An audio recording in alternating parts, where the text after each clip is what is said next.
শীতের দিন সকালে ৪-৫টা কম্বল একসাথে গায়ে দিয়ে শুয়ে ঘুমিয়ে থাকার ভান করার মজাই আলাদা। আর সেই মজাটাই উপভোগ করছিলাম, কিন্তু সেই মজাটা আর বেশিক্ষণ থাকলো না। হিমান্ত, এই হিমান্ত, ওঠ। আরে আমি ঘুমাই নাই তো, শুয়ে আছি, উঠতে ইচ্ছা করছে না। তা বললে হবে? কোচিংয়ে যাবি না? যেতে তো ইচ্ছা করে, কিন্তু বিছানা ছাড়তেই তো মায়া হয়। বেচারা কত কষ্ট পাবে আমি উঠে গেলে।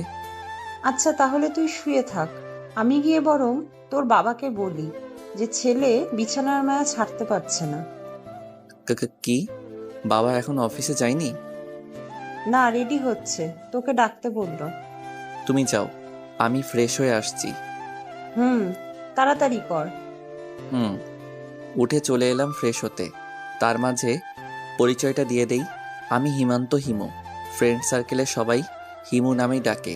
পড়াশোনায় তেমন একটা ভালো ছাত্র না, এবার এইচএসসি ক্যান্ডিডেট। বাবা একটা ছোটোখাটো অফিসে জব করে। মধ্যবিত্ত পরিবার আমাদের। আমরা এক ভাই এক বোন। বড় আপু ভার্সিটির ৩য় বর্ষে পড়ে।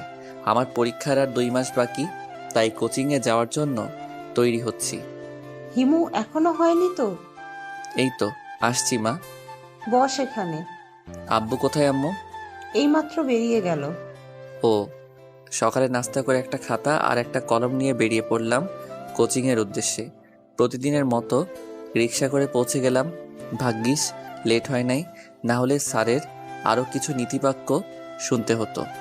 কোচিং শেষ করে বাইরে এসে একটা চায়ের দোকানে গিয়ে বসলাম। বসে চা সহ আরও কিছু নাস্তা করে নিলাম। হঠাৎ চোখ গিয়ে পড়ল 2টা ছেলের উপর। দুঃখী ছেলে বললে ভুল হবে, ওরা তো হিজড়া। আমার দিকে এক নজরে তাকিয়েছিল, একটু একটু ভয়ও করছিল। ছোটবেলা থেকেই আমি এই জিনিসগুলোকে প্রচুর ভয় পাই। একটু পর দেখলাম ওরা উঠে আমার দিকেই আসছে। আমি ভয়ে ভয়ে কোনো মতে পকেট থেকে টাকা বের করে দোকানদারকে দিয়েই হাঁটা ধরলাম রাস্তা দিয়ে। ওরাও আমার পিছু নিল। অবস্থা ভালো ঠেকছে না, দিলাম দৌড়। ওরাও পিছন পিছন দৌড়াতে লাগলো। কোন দিকে যাচ্ছি তার কোনো হুঁশ নেই, শুধু এতটুকুও জানি আমাকে এদের হাত থেকে পালাতে হবে। এভাবে অনেকক্ষণ দৌড়ানোর পর পিছন ফিরে দেখি ওরা নেই, তার মানে পিছু ছেড়েছে। রাস্তার মাঝখানে দাঁড়িয়ে হাঁটুতে ভর দিয়ে শ্বাস নিচ্ছিলাম। হঠাৎ মনে হলো সামনে কোনো একটা গাড়ি এসে দাঁড়ালো। সামনে তাকিয়ে তো ভয়ে গলা শুকিয়ে গেল। পুলিশ! পুলিশের গাড়ি এসে দাঁড়িয়েছিল আমার সামনে। দৌড়ে পালাতে যাব, ঠিক তখনই পিছন থেকে একটা লোক এসে শার্টের পিছনে ধরে বলল, কিরে পালাচ্ছিস কেন? না ভাই, কই আমি তো পালাচ্ছিলাম না। চুপ, আমি নিজেই দেখলাম তুই দৌড়ে আসছিলি। স্যার এমনি দৌড়াচ্ছিলাম, মানে জগিং। হ্যাঁ স্যার, জগিং করছিলাম। এই দুপুরবেলা জগিং, তাও আবার রাস্তার মাঝখানে, কিছু তো ঝামেলা আছে। না স্যার, কিচ্ছু ঝামেলা নাই। আমি স্টুডেন্ট, এইমাত্র কোচিং শেষ করে জগিং করতে করতে বাসায় যাচ্ছিলাম। এই দেখেন খাতা। খাতা দেখাতে গিয়ে আরও বড় রকমের টাসকি খাইলাম, কারণ আমার হাতে কোনো খাতাই নাই। ভয়ে সেই চায়ের দোকানেই ফেলে চলে এসেছিলাম। কোথায়? সরি স্যার, ফেলে এসেছি। আবার মিথ্যে কথা, চল আমার সাথে থানায় চল। প্লিজ স্যার, আমাকে ছেড়ে দিন। কিন্তু কে শুনে কার কথা? পুলিশ আমাকে জোর করে গাড়িতে তুলে নিয়ে চলে এলো থানায়। থানার সামনে সাইনবোর্ড দেখে আরও বেশি চমকে গেলাম। স্যার স্যার, আমি কোথায় চলে এলাম? এটা তো আমাদের এরিয়ার থানা নয়। তাহলে কোন থানায় বাস করিস তুই? আমাদের থানার নাম বললাম। কি?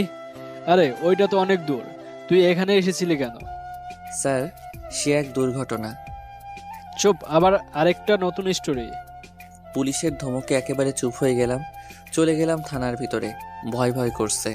অচেনা এক থানায় এলাম, কোনো পরিচিত মানুষ নেই, সেটা বড় কথা না। বড় কথা হলো আমি এখানে এলাম কি করে। তার মানে আমি এত দৌড় দিছিলাম যে এক থানা পেরিয়ে অন্য থানায় চলে আসছি। আর একটু দৌড়াতে থাকলে তো জেলা পার হইয়া যাইতাম। থাক, সে কথা না ভাবলেও চলবে। ম্যাম, এই ছেলেটি কিছু একটা চুরি করে ফালাচ্ছিল, আমি ধরে এনেছি। না ম্যাম, মোটেও না। মহিলা পুলিশটা এখন অন্যদিকে তাকিয়ে আছে। চুপ, চোরের আবার বড় গলা, কি হয়েছিল বল তাহলে। কি হয়েছিল? ম্যাম এদিকে ঘুরে, কি দেখছি আমি? এটা কি কোনো মেয়ে নাকি আকাশের পরী? পুলিশের ড্রেস পরে এসেছে। প্রথম দেখাতেই ক্রাশ খাইলাম, হোক না সিনিয়র তাতে কি। ক্রাশ যেহেতু খাইছি, প্রেম তো কর্মই। ড্রেসে নাম দেখে নিলাম সিমি। কি কিউট নাম মাইরি। এই ছেলে, সিমি ম্যামের মিষ্টি কণ্ঠে ডাক শুনে ঘোর কাটলো। না মানে ম্যাম, কি করে যে বলি, মান ইজ্জতের ব্যাপার। চুরি করার সময় মনে ছিল না? যে আমাকে ধরে এনেছিল লোকটার নাম আবির। হোপ, বারবার শুধু চোর চোর করে মাথা খাচ্ছেন কেন? বলছি না আমি কিছু করি নাই। আমাকে দেখে কি আপনার চোর চোর মনে হয়? আবিরকে বললাম কথাগুলো। আবির, বলতে দাও ওকে। কেন দৌড়াচ্ছিলেন? এই দেখুন কত মিষ্টি সুরে বলতে বলল। আর আপনি? আপনার কণ্ঠ শুনলে কুক কুক কুক পুরোটা বলতে পারলাম না। সামনে তাকিয়ে দেখলাম সিমি ম্যাম লাঠিটাকে নাড়াচাড়া করছিলেন। অন্তরে ভয় ঢুকে গেল। আসলে ম্যাম হয়েছিল কি, সকালে বাসা থেকে বেরিয়ে কোচিংয়ে গিয়েছিলাম। পুরোটা বললাম। আমার কথা শুনে সিমি ম্যাম হাসতে হাসতে গড়াগড়ি খাচ্ছে। কি সুন্দর হাসি মাইরি, সারাদিন তাকিয়ে থাকতে ইচ্ছা করছিল। ও, তাহলে এ ব্যাপার। শেষে হিজড়াদের দৌড়ানি খাইয়ে এই অবস্থা হয়েছে তোমার। জি ম্যাম, কিন্তু এখন ওই দুইটা হিজড়াকে ধন্যবাদ দিতে খুব ইচ্ছা করছে। কেন কেন? না মানে, ওরা যদি না দৌড়ানি দিত তাহলে তো আপনার মতো এত মিষ্টি একটা মেয়ের সাথে পরিচিত হওয়া যেত না। ও হ্যালো, সাবধান। হ্যাঁ, এখন যান, বাড়ি ফিরে যান। কিন্তু ম্যাম, আমি তো রাস্তা হারিয়ে ফেলেছি, কিভাবে বাড়ি যাব? বাড়ির ঠিকানা বলো। ঠিকানা বললাম। চল, আমি দিয়ে আসছি। না থাক, আমি ওদিকেই যাব। আমার সাথেই চলে যেতে পারবে। সিমি ম্যামের কথা শুনে একটা নাগিন ড্যান্স দিতে ইচ্ছা করছে। ধন্যবাদ ম্যাম, তাহলে তো বড়ই উপকার হয়। চলো। তারপর আমি আর সিমি ম্যাম পাশাপাশি গাড়িতে বসে আছি। আসামি হলে হয়তো পিছনে জায়গা হতো, আর এখন সিমি ম্যামের পাশে জায়গা হলো। সিমি ম্যাম গাড়ি ড্রাইভ করছেন আর আমি পাশে বসে আছি। আচ্ছা ম্যাম, আপনার নাম কি? যদিও জানি তবুও জিজ্ঞেস করলাম। কেন? এমনি, জানতে ইচ্ছে হচ্ছিল। সিমি। কোথায় থাকেন? চুপচাপ বসে থাকো, না হলে আবার থানার দিকে নিয়ে গিয়ে ভরে রাখবো। তাহলে তো ভালোই হয়। কি? কই কিছু না তো। আপনি সামনের দিকে তাকিয়ে গাড়ি চালান। অকালে মরার শখ নাই, বিয়া করা বাকি এখনো। কথা বলা বন্ধ করবে নাকি গাড়ি নিচে ফেলে দিব? না থাক, এমনি ভালো আছি। হুম। তারপর আর বেশি কথা বলতে পারি নাই। যা ঝাল, কথায় কথায় ঝাড়ি মারে, তাই বেশি কথা বলিনি। গাড়ি গিয়ে থামলো সোজা আমাদের বাড়ির সামনে। আমাকে নামিয়ে দিয়ে সিমি ম্যাম চলে যাচ্ছিল। আরে আরে ম্যাম, কোথায় যাচ্ছেন? এভাবে বাড়ির বাইরে থেকে চলে যাবেন? ভিতরে আসেন। কেন? এটি কি আমার শ্বশুর বাড়ি নাকি যে উঠে যেতে হবে? আপনি চাইলেই হতে পারে শ্বশুর বাড়ি। কি? না মানে, চাটুকু খেয়ে যান প্লিজ, অনুরোধটা রাখেন। একটু চান্স নিলাম। উফ, ছাড়ো, যাচ্ছি। ধন্যবাদ ম্যাম। বাড়ির বাইরে দাঁড়িয়ে আছি। বিকেল হয়ে গেল। ভিতরে গেলে হাজারো প্রশ্নের মুখোমুখি হতে হবে। ভয়ে ভয়ে কলিং বেল চাপ দিলাম। সাথে সাথে বাবা বাড়ির ভেতর থেকে যা বলে উঠল শুনে বড়সড় টাসকি খেয়ে গেলাম। কলিং বেল চাপ দেওয়ার পর, ওই দেখ, এসেছে তোমার আদরের ক্রিমিনাল ছেলে। এইমাত্র জেল থেকে ছাড় পেয়ে এসেছে। বাবা মাকে উদ্দেশ্য করে বলল, আরে এমন ভাবে বলো না তো। ওকে কেন পুলিশে ধরবে? নিশ্চয়ই তোমার কোথাও ভুল হয়েছে। ওকে ধরে নিয়ে যাওয়ার সময় আমি নিজেই চোখে দিয়ে দেখেছি, আর তুমি বলছো ভুল হয়েছে? মা আর কোনো কথা বলছে না। ওই লিপি, যা এই বাঁদরটাকে দরজা খুলে দে, আর বলে দে কাপড় গুছিয়ে যেন চলে যায়। বাবা আমাকে শুনিয়ে শুনিয়ে বলছে। বাইরে দাঁড়িয়ে থেকে আমি আর সিমি ম্যাম শুনছিলাম কথাগুলো। আমার আর বুঝতে বাকি রইল না, পুলিশের গাড়িতে করে আবিরের সাথে যখন থানায় যাচ্ছিলাম তখন বাবা অফিস থেকে ফিরছিলেন আর আমাকে দেখে ফেলেছিল। ম্যাম, আজকে মনে হয় আপনার চা খাওয়া হলো না, আপনি বরং চলে যান। আপু এসে যদি জানতে পারে যে আপনার থানায় আমাকে ধরে নিয়ে গিয়েছিল তাহলে আপনাকে দৌড়ানেও দিতে পারে। কেন দৌড়ানো দিবে কেন? তার একমাত্র আদরের ছোট ভাইকে ধরে নিয়ে গিয়েছেন আপনারা। সিমি, তুই এখানে? হঠাৎ করে আপু দরজা খুলে সিমি ম্যামকে দেখে বলে উঠল। আরে লিপি, তুই কেমন আছিস দোস্ত? দুজন দুজনকে জড়িয়ে ধরল। এই তো ভালো। এতদিন পর মনে পড়লো তোর আমার কথা। কি করব বল, পুলিশে জয়েন করলাম তাই ব্যস্ত থাকি বেশিরভাগ সময়। ও, তাহলে তুই আমার ভাইকে নিয়ে গিয়েছিলি? সরি রে, ভুল হয়ে গেছে, আর নিব না কখনো। আর আমি কি জানতাম নাকি যে এই পিচ্চিটা তোর ভাই? জানলে তো থানায় জামাই আদর করতাম। এই যে ম্যাম, আমি কিন্তু পিচ্ছি না, ওকে? মুখ সামলে। আর কি শুরু করছেন আপনারা? আপনারা কি চিনেন নাকি একজন আরেকজনকে? হ্যাঁ, আমরা কলেজ লাইফ থেকে একজন আরেকজনের বেস্ট ফ্রেন্ড। এই আপু, তোর সব কিউট বান্ধবীদের মধ্যে কি ইনিও একজন নাকি? আপুর কানে কানে গিয়ে বললাম। চুপ, তোর সিনিয়র, সম্মান দিয়ে কথা বলবি। আইসে, তোর সব ফ্রেন্ডকে যদি সম্মান করি তাহলে আমার সিনিয়র মেয়ের সাথে প্রেম করার ইচ্ছাটা পূরণ করবে কে? তুই যাবি? হাত ওপরে তুলে কথাটা বলল আপু। আচ্ছা যাচ্ছি। ম্যামকে নিয়ে ভিতরে আসিস, বাইরে থেকে বিদায় করিস না। তোকে বলতে হবে না, যা ভাগ। চলে এলাম সেখান থেকে। আসার সময় দেখলাম আমার আর আপুর কথা শুনে সিমি ম্যাম নিচের দিকে তাকিয়ে মুচকি মুচকি হাসছিল। কি রে, কোত্থেকে কি চুরি করে জেলে গিয়েছিলি? দূর আম্মু, তুমিও না, কারো বিশ্বাস নেই আমার উপর। মেহমান এসেছে, কই একটু তার সেবা যত্ন করবা তা না, আমাকে শুধু শুধু দোষ দিয়ে যাচ্ছ। মেহমান? এই আপু, বাইরে দাঁড়িয়ে কি করিস? আমার ডাক শুনে আপু আর সিমি ম্যাম দুজনেই ভিতরে আসলো। আম্মু তো পুলিশ দেখেই ভেবাচাকা খেয়ে গেল। আসসালামু আলাইকুম আন্টি। ওয়ালাইকুম আসসালাম। তোমাকে তো চিনলাম না মা। আম্মু, ও সিমি, আমার ফ্রেন্ড, আপাতত পুলিশে আছে। ও আচ্ছা, তোমরা বসো। হিমু, আমার সাথে আয়। আচ্ছা, আম্মুর সাথে চলে গেলাম আর সিমি ম্যাম আর আপু বসে গল্প করছিল। থানায় কেন গিয়েছিলি? আমি যাইনি, একটা পুলিশ আমাকে ভুল বুঝে নিয়ে গিয়েছিল। কেন? তারপর আম্মুকেও সব বললাম। আম্মুও আমার কথা শুনে হাসতে হাসতে বসে পড়ছে। এখানে আর থাকলাম না, বসার ঘরে গিয়ে দেখলাম বাবা ও আপু আর সিমি ম্যামদের সাথে বসে একসাথে হাসাহাসি করছে। আমার আর বোঝার বাকি রইল না যে হিজড়ার ব্যাপারটা বাবাও জেনে গেছে। এখানে থাকলে আমাকে নিয়ে আরও বেশি হাসাহাসি করবে, তাই চলে এলাম নিজের ঘরে। কানে হেডফোন লাগিয়ে গান ছেড়ে শুয়ে রইলাম অনেকক্ষণ। কখন যে ঘুমিয়ে পড়লাম মনে নেই। খিদের জ্বালায় ঘুম থেকে উঠলাম, শুনলাম সিমি ম্যাম চলে গেছে। ঘুম থেকে উঠে ফ্রেশ হয়ে কিছু খেয়ে নিলাম। রাতটা কোনো মতে পার করলাম। সকালবেলা একটা কলম নিয়ে আর একটা খাতা কিনে নিয়ে চলে গেলাম কোচিংয়ের উদ্দেশ্যে। কোচিং শেষ করে একটা রিক্সা নিয়ে চলে গেলাম থানায়, অর্থাৎ সিমি ম্যামের কাছে। গিয়ে দেখলাম সিমি ম্যাম কিসের যেন একটা ফাইল দেখছিল। Good morning ma'am. এখন দুপুর। সিমি ম্যাম নিচের দিকে তাকিয়েই বলল, ও সরি। এখন আবার কি মনে করে এসেছো? সিমি ম্যাম ফাইলটা রেখে, আপনাকে দেখতে বলেই জিব্বায় কামড় দিয়ে উঠলাম। মানে? না কিছু না, এমনি আসলাম। আচ্ছা, এখানে পার্মানেন্ট থাকার কোনো উপায় নেই? আমার কথা শুনে উনি অবাক হলেন, কিন্তু উনি যা বললেন তা শুনে আমি আরো দ্বিগুণ অবাক হলাম। একটা মার্ডার করে চলে এসো, পার্মানেন্ট থেকে যেতে পারবে। সিমি ম্যামের কথা শুনে দুইবার ছোট ছোট কাশি দিলাম। তা দেখে সিমি ম্যাম এক গ্লাস পানি এগিয়ে দিলেন। পানি খাওয়ার পর সিমি ম্যামের দিকে তাকিয়ে রইলাম। উনি এখন আবার সেই ফাইল নিয়ে ব্যস্ত হয়ে পড়েছেন। কই ভাবলাম আমার সাথে একটু কথা বলবে, আরো কত কি, আর এসব না করে ফাইল নিয়ে বসে আছেন। কিরে, এখানে বসে আছিস কেন? যা এখান থেকে। হঠাৎ আবির বলে উঠল, কেন আপনার কোনো সমস্যা? এখানে পার্মানেন্ট থাকার উপায় পেয়ে গেছি। চুপ, পুলিশের সাথে গলা নামিয়ে কথা বল। রাগ তোর পুলিশ। হাতে থাকা গ্লাসটা দিয়ে সোজা মাথা বরাবর জোরে আঘাত করলাম। গ্লাসটা ভেঙে গেল। আবিরের মাথা থেকে রক্ত ঝরছে। চারদিকে হই হুল্লোড় পড়ে গেল। স্বাভাবিকভাবে দাঁড়িয়ে রইলাম। সিমি ম্যাম কয়েকটা পুলিশ দিয়ে আবিরকে হসপিটালে পাঠিয়ে দিল। কেন মারলি ওকে? এখানে থেকে যাওয়ার জন্য।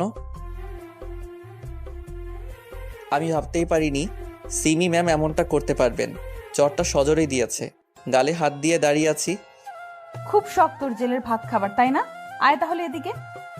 সিমি ম্যাম আমার হাত ধরে টানতে টানতে সোজা কারাগারে ঢুকিয়ে দিল। তালা লাগিয়ে দিয়ে নিজের চেয়ারে গিয়ে বসে পড়ল। মনে হচ্ছে বেশ রেগে গেছে। এমনটা হয়ে যাবে তা ভাবতে পারিনি। দেয়ালে হেলান দিয়ে বসে আছি। সিমি ম্যামের টেবিলটা আমার কাছ থেকে স্পষ্ট দেখা যায়। আমি সেদিকেই তাকিয়ে আছি। অনেকক্ষণ ধরে দেখলাম সিমি ম্যাম চেয়ারে হেলান দিয়ে শুয়েছিল, হয়তো কিছু ভাবছিল।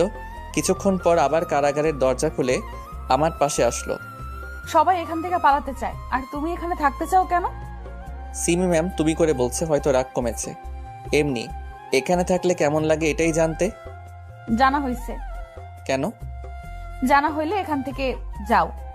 পুলিশকে মারার শাস্তি শুধু এইটুকুই। দেখো হিমান্ত, এখানে থাকলে তোমার জীবনটা বরবাদ হয়ে যাবে। কেন নিজের হাতে নিজের লাইফটাকে নষ্ট করতে চাও? নষ্ট করছি না তো, শুধু সাজানোর চেষ্টা করছি। মানে? কিছু না। তোমাকে বোঝালেও কিছু হবে না, থাকো এখানে। সিমি ম্যাম চলে গেল। ওনার কথা শুনে এটা স্পষ্ট বুঝতে পারছি যে সিমি ম্যাম এখন আর একটু রেগে নেই। এভাবেই কিছুক্ষণ কেটে গেল। বিকেল হয়ে এসেছে, আশেপাশে কোনো পুলিশ দেখতে পাচ্ছি না। গেল কই সব? দেখতে পেলাম সিমি ম্যাম নিজের চেয়ারে বসে আছে। এখনও খেয়েছে বলে মনে হয় না। ডাকবো কি ডাকবো না এসব ভাবতে ভাবতেই আস্তে করে একটা ডাক দিলাম, সিমি ম্যাম। হুম। মনে হলো আমার ডাকের অপেক্ষায় বসেছিল। এক গ্লাস পানি হবে? কেন? এখন কার মাথা ফাটাবে? মাথা ফাটাবো কেন? আসলে খিদে লাগছে খুব। কিছু খাইতে দিবেন? না, তোমার জন্য কোনো খাবার নাই, এভাবেই থাকো। আসামিদের জন্যেও তো খাবার থাকে, তাহলে আমার বেলায় উল্টা কেন? কারণ তুমি আসামি না, মহা আসামি। আচ্ছা, আপনি খাইছেন? সেটা জেনে তোমার কি? সেটাই তো। অতপর চুপ করে বসে রইলাম। কিছুক্ষণ পর একটা পুলিশ আসলো, 2টা টিফিন বক্সে খাবার নিয়ে আসলো। ম্যাম ইশারা করে বলে দিল একটা ওইখানে রেখে আর একটা বক্স যেন আমাকে দিয়ে যায়। আমি তো সিমি ম্যামের কর্মকাণ্ডে অবাক। আমার জন্য আর ম্যামের জন্য আলাদা খাবার, ভাবা যায় এগুলা? পুলিশ আমার কাছে খাবার আর পানি দিয়ে চলে গেল। খিদে ছিল প্রচুর, চুপচাপ বসে বসে গিলতেছিলাম। ঝাল লাগছে প্রচুর, হয়তো মরিচ 2-4টা একসাথে কামড়াই ফেলছি। কি করব বুঝতে পারছি না। পানি শেষ কইরা ফেলছি, জীবনটাই বেদনা। ঝাল তো আর থামে না। আমার অবস্থা দেখে সিবি ম্যামকে দেখলাম পানি নিয়ে আসছে। এসে দেখলো পানিতে কাজ হবে না। দেখে শুনে খেতে পারিস না, রাক্ষস কোথাকার। আমি তো কথাই বলতে পারতেছি না। এদিকে আয়। মাথার পেছনে ধরে মুখের সামনে নিয়ে নিজের ঠোঁট দুটি লাগিয়ে দিল আমার ঠোঁটে। মনে হচ্ছিল মুখের সব ঝাল আস্তে আস্তে উধাও হয়ে যাচ্ছে। অনেকক্ষণ এভাবে থাকার পর সিমি ম্যাম নিজে থেকে ছাড়িয়ে নিল। এখনো ঝাল আছে? না। জানি থাকবে না। আমি বসা থেকে একটা হাত ধরে ফেললাম। কি হলো, ছাড়ো। আরেকবার দিবেন ম্যাম? কি? যে ওষুধ দিয়ে ঝাল থামালেন সেটা। ওষুধ সব সময় খেতে নেই, পেটে অসুখ করবে। আমি তো খাবই। আমি উঠে দাঁড়ালাম এবং সিবি ম্যামের দিকে এগোতে লাগলাম। উনিও পিছুতে লাগলেন। কি হলো, এইভাবে আসছো কেন? ওষুধ খাবো বলে। এটা কিন্তু ভালো হবে না। পিছনে দেয়ালে আটকে গেল। আমি ওনার মুখের ঠিক সামনে চলে আসলাম। সিমি ম্যাম নিজের চোখ দুটি বন্ধ করে ফেললেন। হঠাৎ আমার ফোনটা বেজে উঠল। সব কিছু ভণ্ডুল করে দিল। আমি ফোনটা বের করে রিসিভ করা মাত্রই সিমি ম্যাম ফোনটা কেড়ে নিয়ে কথা বলা শুরু করলো। কিরে হেমান্ত, কোথায় তুই? সন্ধ্যা হয়ে গেছে, এখনো আসছিস না কেন? কণ্ঠ শুনে বুঝলাম আপু ফোন করেছে। তোর আদরের ভাই এখন আমার কাছে জেলের হাওয়া খাচ্ছে। সিমি ম্যাম বলছে। আমি শুধু শুনছি আর মুচকি মুচকি হাসছি। সিমি, তুই? সীমান্তের ফোন তোর কাছে গেল কি করে? তোর ভাই আমার কাছে, তো ফোন কি অন্যের কাছে থাকবে নাকি? আমার ভাই তোর কাছে কেন? পুলিশকে মারার দায়ে হাজতে ঢুকিয়ে দিয়েছি, এখন শাস্তি দিচ্ছিলাম আর তুই ডিস্টার্ব করছিস। রাখ ফোন। এই সাবধান, আমার ভাইকে কিছু করলে তোর খবর আছে, বলে দিলাম। তোর আদরের ভাইয়ের চিৎকার শুনবি? পারলে শোনা তো দেখি। বলার সাথে সাথে সিবি ম্যাম আমার পেটে জোরে একটা চিমটি কাটলো। ও মা গো, মরে গেলাম গো। শুনলি তো তোর ভাইয়ের চিৎকার? তুই মারলি, অথচ কোনো শব্দ হলো না কেন? ওই, এটা কোন ধরনের মার রে? যে ধরনের হোক, তোর কি? ডিস্টার্ব করবি না, ফোন রাখ। সিবি ম্যাম ফোনটা কেটে দেবে এমন সময়। হ্যাঁ রাখছি, ভালো করে যত্ন নিস আমার ভাইটার। সেটা তোকে বলে দিতে হবে না।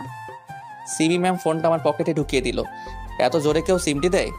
দেয়ালে হাত রেখে বললাম, ব্যথা পাইস তো? আমি একটা দেই, পরে দেখেন ব্যথা লাগে নাকি আরাম লাগে। এই, বাজে ধান্দা সরাও। আজে বাজে জায়গায় হাত দিলে হাত ভেঙে ফেলবো। আমাকে আঘাত করতে পারবেন আপনি? আমি আপনার কোন বাপের মেয়ের জামাই যে আপনাকে আমি আঘাত করতে পারবো না? যা ভাগ, সর সামনে থেকে। বলে ধাক্কা দিয়ে সরিয়ে দিয়ে 2 কেজি ওজনের ছ্যাঁকা দিয়ে সেখান থেকে চলে গেল। এতক্ষণ মনে করেছিলাম যে সিমি ম্যাম হয়তো আমাকে ভালোবাসে, কিন্তু এখন মনে হচ্ছে পুরোটাই আমার ভুল ধারণা। যাই হোক, ছ্যাঁকা খেয়ে দেবদাস হয়ে দেবদাসের মতো দেয়ালে হেলান দিয়ে বসে রইলাম। রাত হয়ে এলো, কিন্তু আশ্চর্যের ব্যাপার হলো সিবি ম্যাম এখানে বাসায় যাচ্ছে না কেন? ওনার ডিউটি কি এখনো শেষ হয় নাই? যাই হোক, এভাবে কিছুক্ষণ বসে থাকার পর হঠাৎ দেখতে পেলাম সিবি ম্যামের ফোনে একটা ফোন কল আসলো। কথা শুনে মনে হচ্ছিল যে এটা আঙ্কেলের বা সিমি ম্যামের বাবার ফোন। ফোনের অপর পাশ থেকে কিছু শোনা যাচ্ছিল না, কিন্তু সিমি ম্যামের কথাগুলো স্পষ্ট শোনা যাচ্ছিল। কথাগুলো ছিল এরকম: হ্যাঁ বাবা বলো। না বাবা, আজকে আর বাসায় ফিরবো না, থানায় থেকে যাব।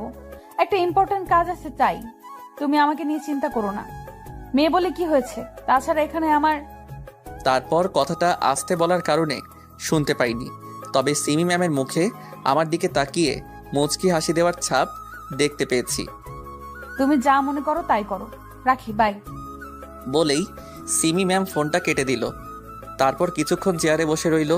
কিছুক্ষণ পর আমার কাছে এসে আমার পাশের দেয়ালে হেলান দিয়ে বসে পড়ল। আমি এক নজর সিমি ম্যামের দিকে তাকিয়ে আবার চোখ নামিয়ে নিলাম। কি হলো, বাসায় যাবে না? এখানেই থেকে যাবে নাকি? এটা কি আমার শ্বশুরবাড়ি নাকি যে যখন ইচ্ছা ক্রিমিনাল হয়ে ঢুকবো, আবার যখন ইচ্ছা পেরিয়ে যাব? আমাকে এভাবে ছেড়ে দিলে বেচারা আবির কি ভাববে? Shut up! আগে তোমার মুখ বন্ধ করো। আবিরের সাথে আমার কথা হয়েছে। আবির তোমার প্রতি একটুও রেগে নেই। সে বলেছে আমি যেন তোমাকে ছেড়ে দেই। ছেলেটা কি ভালো, তাই না? এমন ছেলে ঘরে ঘরে থাকা দরকার। বলেই সিমি ম্যামের দিকে তাকালাম। সিমি ম্যাম কিছু না বলে রাগী লোক নিয়ে আমার দিকে তাকালো। না মানে কি আর বলবো, আমি নিজেই তো ঠিক নাই, কিন্তু আর একটা কথা, আমি কিন্তু ঠিকই এখনো রেগে আছি। কার উপর? আপনার ওপর। কেন? আবির কোনো কমপ্লেন না করার পরেও কেন আপনি আমাকে জেলের ভাত খাইয়েছেন? চর মেরে মেরে গুনে গুনে 32টা দাঁত ফেলবো। তোমাকে আমি জেলের ভাত খাওয়াইনি, আমার মায়ের হাতে রান্না করা খাবার খাইয়েছি। তাই তো বলি, এত ঝাল আসে কোত্থেকে? চুপ! আমার মায়ের হাতে রান্নার ব্যাপারে একটা বাজে কথা বললে ডান্ডার বাড়ি খাওয়াবো বলে দিলাম। না থাক, সব একদিনে খেলে আরেকদিন এসে কি খাবো? মানে জেলে ঢোকার ইচ্ছা আরো আছে তোমার? মাঝে মাঝে তো আসতেই হবে, না আসলে কি এগুলো স্বাদের খাবার খেতে পারতাম? আমি নিজের ঠোঁটে হাত রেখে বললাম। এতে সিমি ম্যাম স্পষ্ট বুঝে গেল যে আমি কিসের কথা বলছি। আর একটা কথা বললে মাথা ফাটিয়ে ফেলবো বলে দিলাম। আর একটা কথাই বলবো, বলি। সিমি ম্যাম আমার দিকে একবার তাকালো। বল। পুলিশের ড্রেসে না আপনাকে হেভি কিউট লাগে। হয়েছে। চুপ করে আছি, এত সুন্দর পাম মারলাম, তবুও একটু আদর করলো না। চল আমার সাথে। কোথায় যাব? মামার বাসায়। কেন? কারণ আমরা এখন মামার বাসায় গিয়ে থাকবো। আমরা মানে? আপনি আর আমি? বেশ মজা হবে। কোনো কথা না বলে আগে খটমট করতে করতে উঠে চলে গেল। সিমি ম্যামের পিছন পিছন আমিও বাইরে বেরিয়ে এলাম। কিছুক্ষণ মাত্র কারাগারে ছিলাম, মনে হচ্ছিল অনেক বছর পর মুক্ত হলাম। শরীরটাকে লম্বা করে টান করে নিলাম। সামনে তাকিয়ে দেখলাম সিমি ম্যাম রেগে তাকিয়ে আছে। কি করছিলে ওইটা? না মানে ছোটবেলায় সিনেমায় দেখতাম ভিলেন জেল থেকে ছাড়া পাওয়ার পর শরীরটাকে মোচড় দেয়, তাই আমিও ট্রাই করলাম আর কি। সি ম্যাম রেগে আগুন হয়ে লাঠিটাকে নাড়াচ্ছিল। তুই ভিলেন? না মানে আর কিছু বলতে পারলাম না। চুপ! তুই জীবনও আর মানুষ হবি না, চল। সিমি ম্যাম আগে আগে চলে গেল। বাইরে এসে একটা গাড়িতে উঠে বসলো। আমি ভেবেছিলাম হয়তো পুলিশের গাড়ি করে যাব, কিন্তু এখন দেখছি সিমি ম্যাম একটা পার্সোনাল কারে গিয়ে উঠে বসলো। আমাকে ইশারা করলো ওনার পাশের সিটে বসার জন্য। আমিও বাধ্য ছেলের মতো গিয়ে বসে পড়লাম। সিমি ম্যাম নিজেই ড্রাইভিং করছিল। ম্যাম একটা কথা বলবো? মুখ খুললে ইচ্ছে করছে আবার, তাই না? না আসলে তা না। বলো কি বলবে। আপনি আমাকে একবার তুমি একবার তুই এমন করে বলেন কেন? আমার ইচ্ছা, তোর কোনো সমস্যা? না থাক, এটাই ভালো। যাও, তুমি বলা শুরু করছিল কিন্তু এখন আবার তুই। হুম। আচ্ছা ম্যাম, এটা কার গাড়ি? আমার। আমার না, বলে না আমাদের। আপনি নিশ্চয়ই নিজের টাকায় কিনেননি, তাই এটা এখন আপনার হয়নি, আপনার বাবার। সো আমাদের বলবেন। বললাম তো আমার। চিৎকার দিয়ে বলে গাড়িটা থামিয়ে দিল। সরি, বুঝতে পারি নাই। তোর পুরো নাম কি? হিমান্ত। আপনি ভালোবেসে হিমু ডাকতে পারেন। হপ, আমি কেন তোকে ভালোবাসতে যাব? নাম গাড়ি থেকে। আবারও ছ্যাঁকা খাইলাম, ভাবতেও পারি নাই এভাবে না করে দিবে। ওইদিকে সিমি ম্যাম গাড়ি থেকে নেমে গেল, সাথে সাথে আমিও নেমে গেলাম। এখানে নামালো কেন কিছুই বুঝতে পারলাম না। হয়তো এটাই সিমি ম্যামের মামার বাড়ি। ম্যাম, এখানে নামালেন কেন? কেন, আরো যাওয়ার ইচ্ছে আছে নাকি তোমার? ধুর, কথা পেঁচায়েন না তো। এমনিতেই ঠান্ডা লাগতেছে, এই শীতের রাতে রাস্তার মধ্যে দাঁড় করাইয়া রাখছেন। ও সরি, আমরা যেখানে যেতে চেয়েছিলাম এইটা সেই জায়গা। চলো ভেতরে যাওয়া যাক। সিমি ম্যাম আর আমি বাড়ির ভিতরে চলে গেলাম। ভিতরে গিয়ে আমি একটু অবাকই হলাম, কারণ বাড়িতে কেউ নাই, বাড়িটা একদম ফাঁকা। আপনার মামা মামি ওনারা কোথায়? বাড়িটা একদম ফাঁকা ফাঁকা লাগছে। আসলে আমি তোমাকে একটা মিথ্যা কথা বলছি। কি মিথ্যা কথা? আসলে এটা আমার মামার বাড়ি না, তাহলে কার বাড়ি? আমাদের পুরনো বাড়ি। এখানে কেউ থাকে না, ফাঁকাই থাকে। মানে এটা কি বাংলো নাকি? কিন্তু তুমি এভাবে ভয় পাচ্ছ কেন? না কিছু না, আপনি থাকেন, আমি যাই বলে বেরিয়ে যেতে চেয়েছিলাম, কিন্তু সিমি ম্যাম হাতটা ধরে ফেলেছেন। আমাকে একা ফেলে চলে যাচ্ছ? কি আর করবো বলেন, ছোট থেকে শুনে এসেছি পুরনো বাড়িতে ভূত থাকে। আমার কথা শুনে সিমি ম্যাম আমার হাতটা ছেড়ে হাসতে লাগলো। কি হলো, হাসেন কেন? তুমি এসবে বিশ্বাস করো? বিশ্বাস না করে কি আর উপায় আছে? আমি কয়েকটা জিনিসকে জন্ম থেকেই ভয় পাই, তার মধ্যে এই ভূত কাক্য অন্যতম। সে তো হিজড়াকে দেখেও ভয়ে তোমার জান বেরিয়ে যাচ্ছিল। ওনার হাসি যেন আরো বেড়ে গেল। দূর, একদম হাসবেন না, হাসলে আপনাকে একদম ভালো লাগে না, ঠিক শাকচুনির মতো লাগে। বলেই নিজের মুখে নিজেই হাত দিলাম।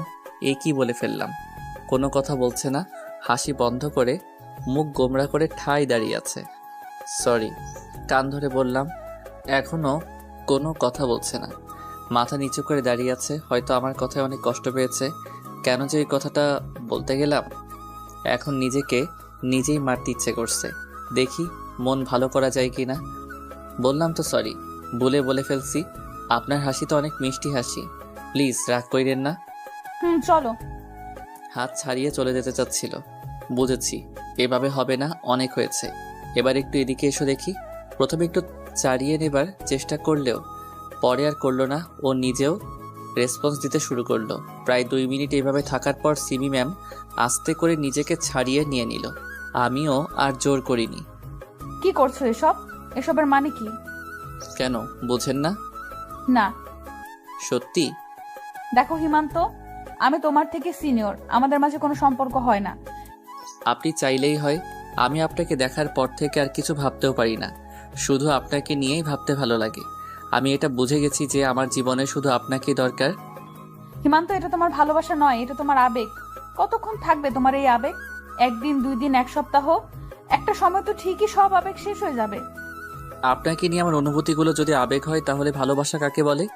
সিমি ম্যাম চুপ করে আছেন। আচ্ছা, আপনি আমাকে একটা কথা বলবেন? কি? আমাকে একটু ভালোবাসেন না? না। কিছুক্ষণ ভাবলো। ছি, আর কিছু না বলে ঘর থেকে বেরিয়ে যেতে লাগলাম। কি হবে এখানে থেকে, যেখানে একটা পুলিশেরই মন জয় করতে পারলাম না। শুধু শুধু মায়া বাড়িয়ে লাভ কি? কোথায় যাচ্ছ?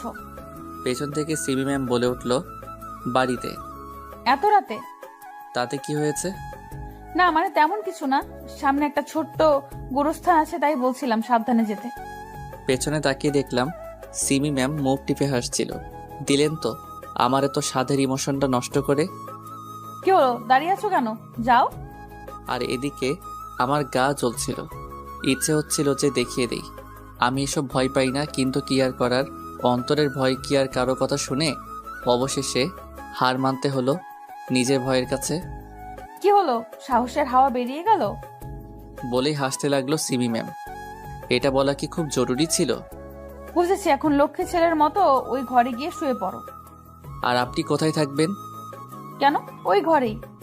কি, এতক্ষণ তো খুব বলছিলেন যে আপনি আমাকে ভালোবাসেন না, তাহলে এখন কেন এক ঘরে আমার সাথে থাকতে যাচ্ছেন? ভয় করে না আপনার? না তো, তুমি তো আমার একমাত্র ঘনিষ্ঠ বান্ধবীর ছোট ভাই, তোমার সাথে থাকতে আমার কেন ভয় করবে? কিন্তু আপনার সাথে থাকতে আমার ভয় করে। থাকবো না আমি আপনার সাথে। তাহলে কি করবে, বাসায় চলে যাবে? বাইরে ভূতের কথা মনে আছে তো? আমার মিষ্টি মনের রাগটাকে নিয়ে তো ভালোই মজা নিচ্ছেন, একদিন ঠিক বুঝিয়ে দিব। তুমি আবার কি করবে? তুমি তো একটা পিচ্চি। কি আমি পিচ্ছি? থাকবো না আমি আপনার সাথে, আমি অন্য ঘরে শুয়ে পড়ছি। সিমি ম্যাম যে ঘরটা দেখিয়েছিল তার পাশের ঘরটাতে চলে যাচ্ছিলাম। দেখা যাবে একা একা কতক্ষণ থাকতে পারো। ভয় করলে চলে এসো, আমার দরজা খোলাই থাকবে। পেছন থেকে সিমি ম্যাম বলে উঠল। কিছু না বলে ঘরের ভিতরে গিয়ে সোজা দরজা লাগিয়ে দিলাম। মোবাইলের ফ্ল্যাশ লাইট দিয়ে প্রথমে ঘরের লাইটের সুইচ খুঁজে ওইটা জ্বালিয়ে নিলাম। চারপাশটা ভালো করে দেখে নিলাম। দেখে মনে হচ্ছে এখানে দেখাশোনা করার জন্য কেউ নিশ্চয়ই থাকে। ঘরটা গোছানো, বিছানার উপর একটা বালিশ রাখা ছিল। গিয়ে শুয়ে পড়লাম। চোখটা বন্ধ করতেই মনে হলো কেউ আমার পাশে শুয়ে আছে। তাড়াতাড়ি করে চোখ খুললাম, কিন্তু কাউকে দেখতে পেলাম না। মনের মধ্যে অদ্ভুত ধরনের ভয় কাজ করতে লাগলো। তখনই মনে হলো সিবি ম্যামের কথাগুলো। উনি তো বলেছিলেন এখানে ভূত আছে, তবে কি উনি সত্যি বলেছিলেন? মাথায় কিছু কাজ করছে না, শুধু ভয় করছে। সিমি ম্যাম তো বলেছিল ওনার ঘরের দরজা খোলা থাকবে, তাই আস্তে আস্তে করে উঠে বাইরে বেরিয়ে গেলাম। পাশের ঘরেই সিমি ম্যাম থাকে। ওনার ঘরের সামনে গিয়ে দরজায় হালকা ধাক্কা দিতেই দরজা খুলে গেল। আমি কিছু না ভেবেই ঘরের ভিতরে প্রবেশ করে ফেললাম। দরজাটা লাগিয়ে দিয়ে সিবি ম্যামের বিছানার পাশে গিয়ে দাঁড়িয়ে রইলাম। সিবি ম্যামকে দেখলাম ঘুমিয়ে আছে, কিন্তু আমি ভাবছি আমি থাকবো কোথায়? ছোট্ট একটা বিছানা, সেখানে সিবি ম্যাম কি সুন্দরভাবে ঘুমিয়ে আছে। আচমকা সিবি ম্যাম আমার হাত ধরে টান দিয়ে বিছানায় ফেলে দিল। তারপর আমাকে শক্ত করে জড়িয়ে ধরলো। এই যে লুচুনি, কি করছেন কি? ছাড়েন বলছি।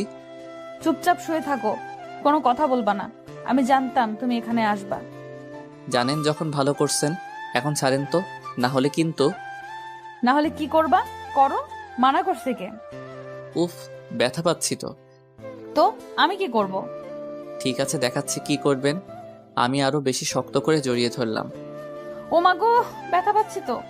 তো আপনার জন্য আমি কি করতে পারি? কি করবা মানে? আস্তে জড়িয়ে ধরো। কি লুচুনি মেয়ে গো বাবা, তবু ছাড়তে বলে না। ছাড়তে কেন বলবো? আমার তো ভালোই লাগছে। আচ্ছা ম্যাম, একটা কথা বলবো।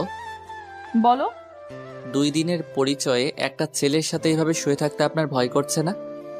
না, তোমার প্রতি আমার পুরো বিশ্বাস আছে। হঠাৎ এত বিশ্বাস কোথা থেকে উদয় হলো? তোমার প্রতি আমার ভালোবাসা থেকে। কি? কিন্তু তখন যে না করলেন? ওইটাই তো এমনিই করেছিলাম। সত্যি? এত খুশি হওয়ার কিছু নেই, রাগ হয়েছে অনেক। ঘুমাও এখন। কিন্তু আবার কি হলো?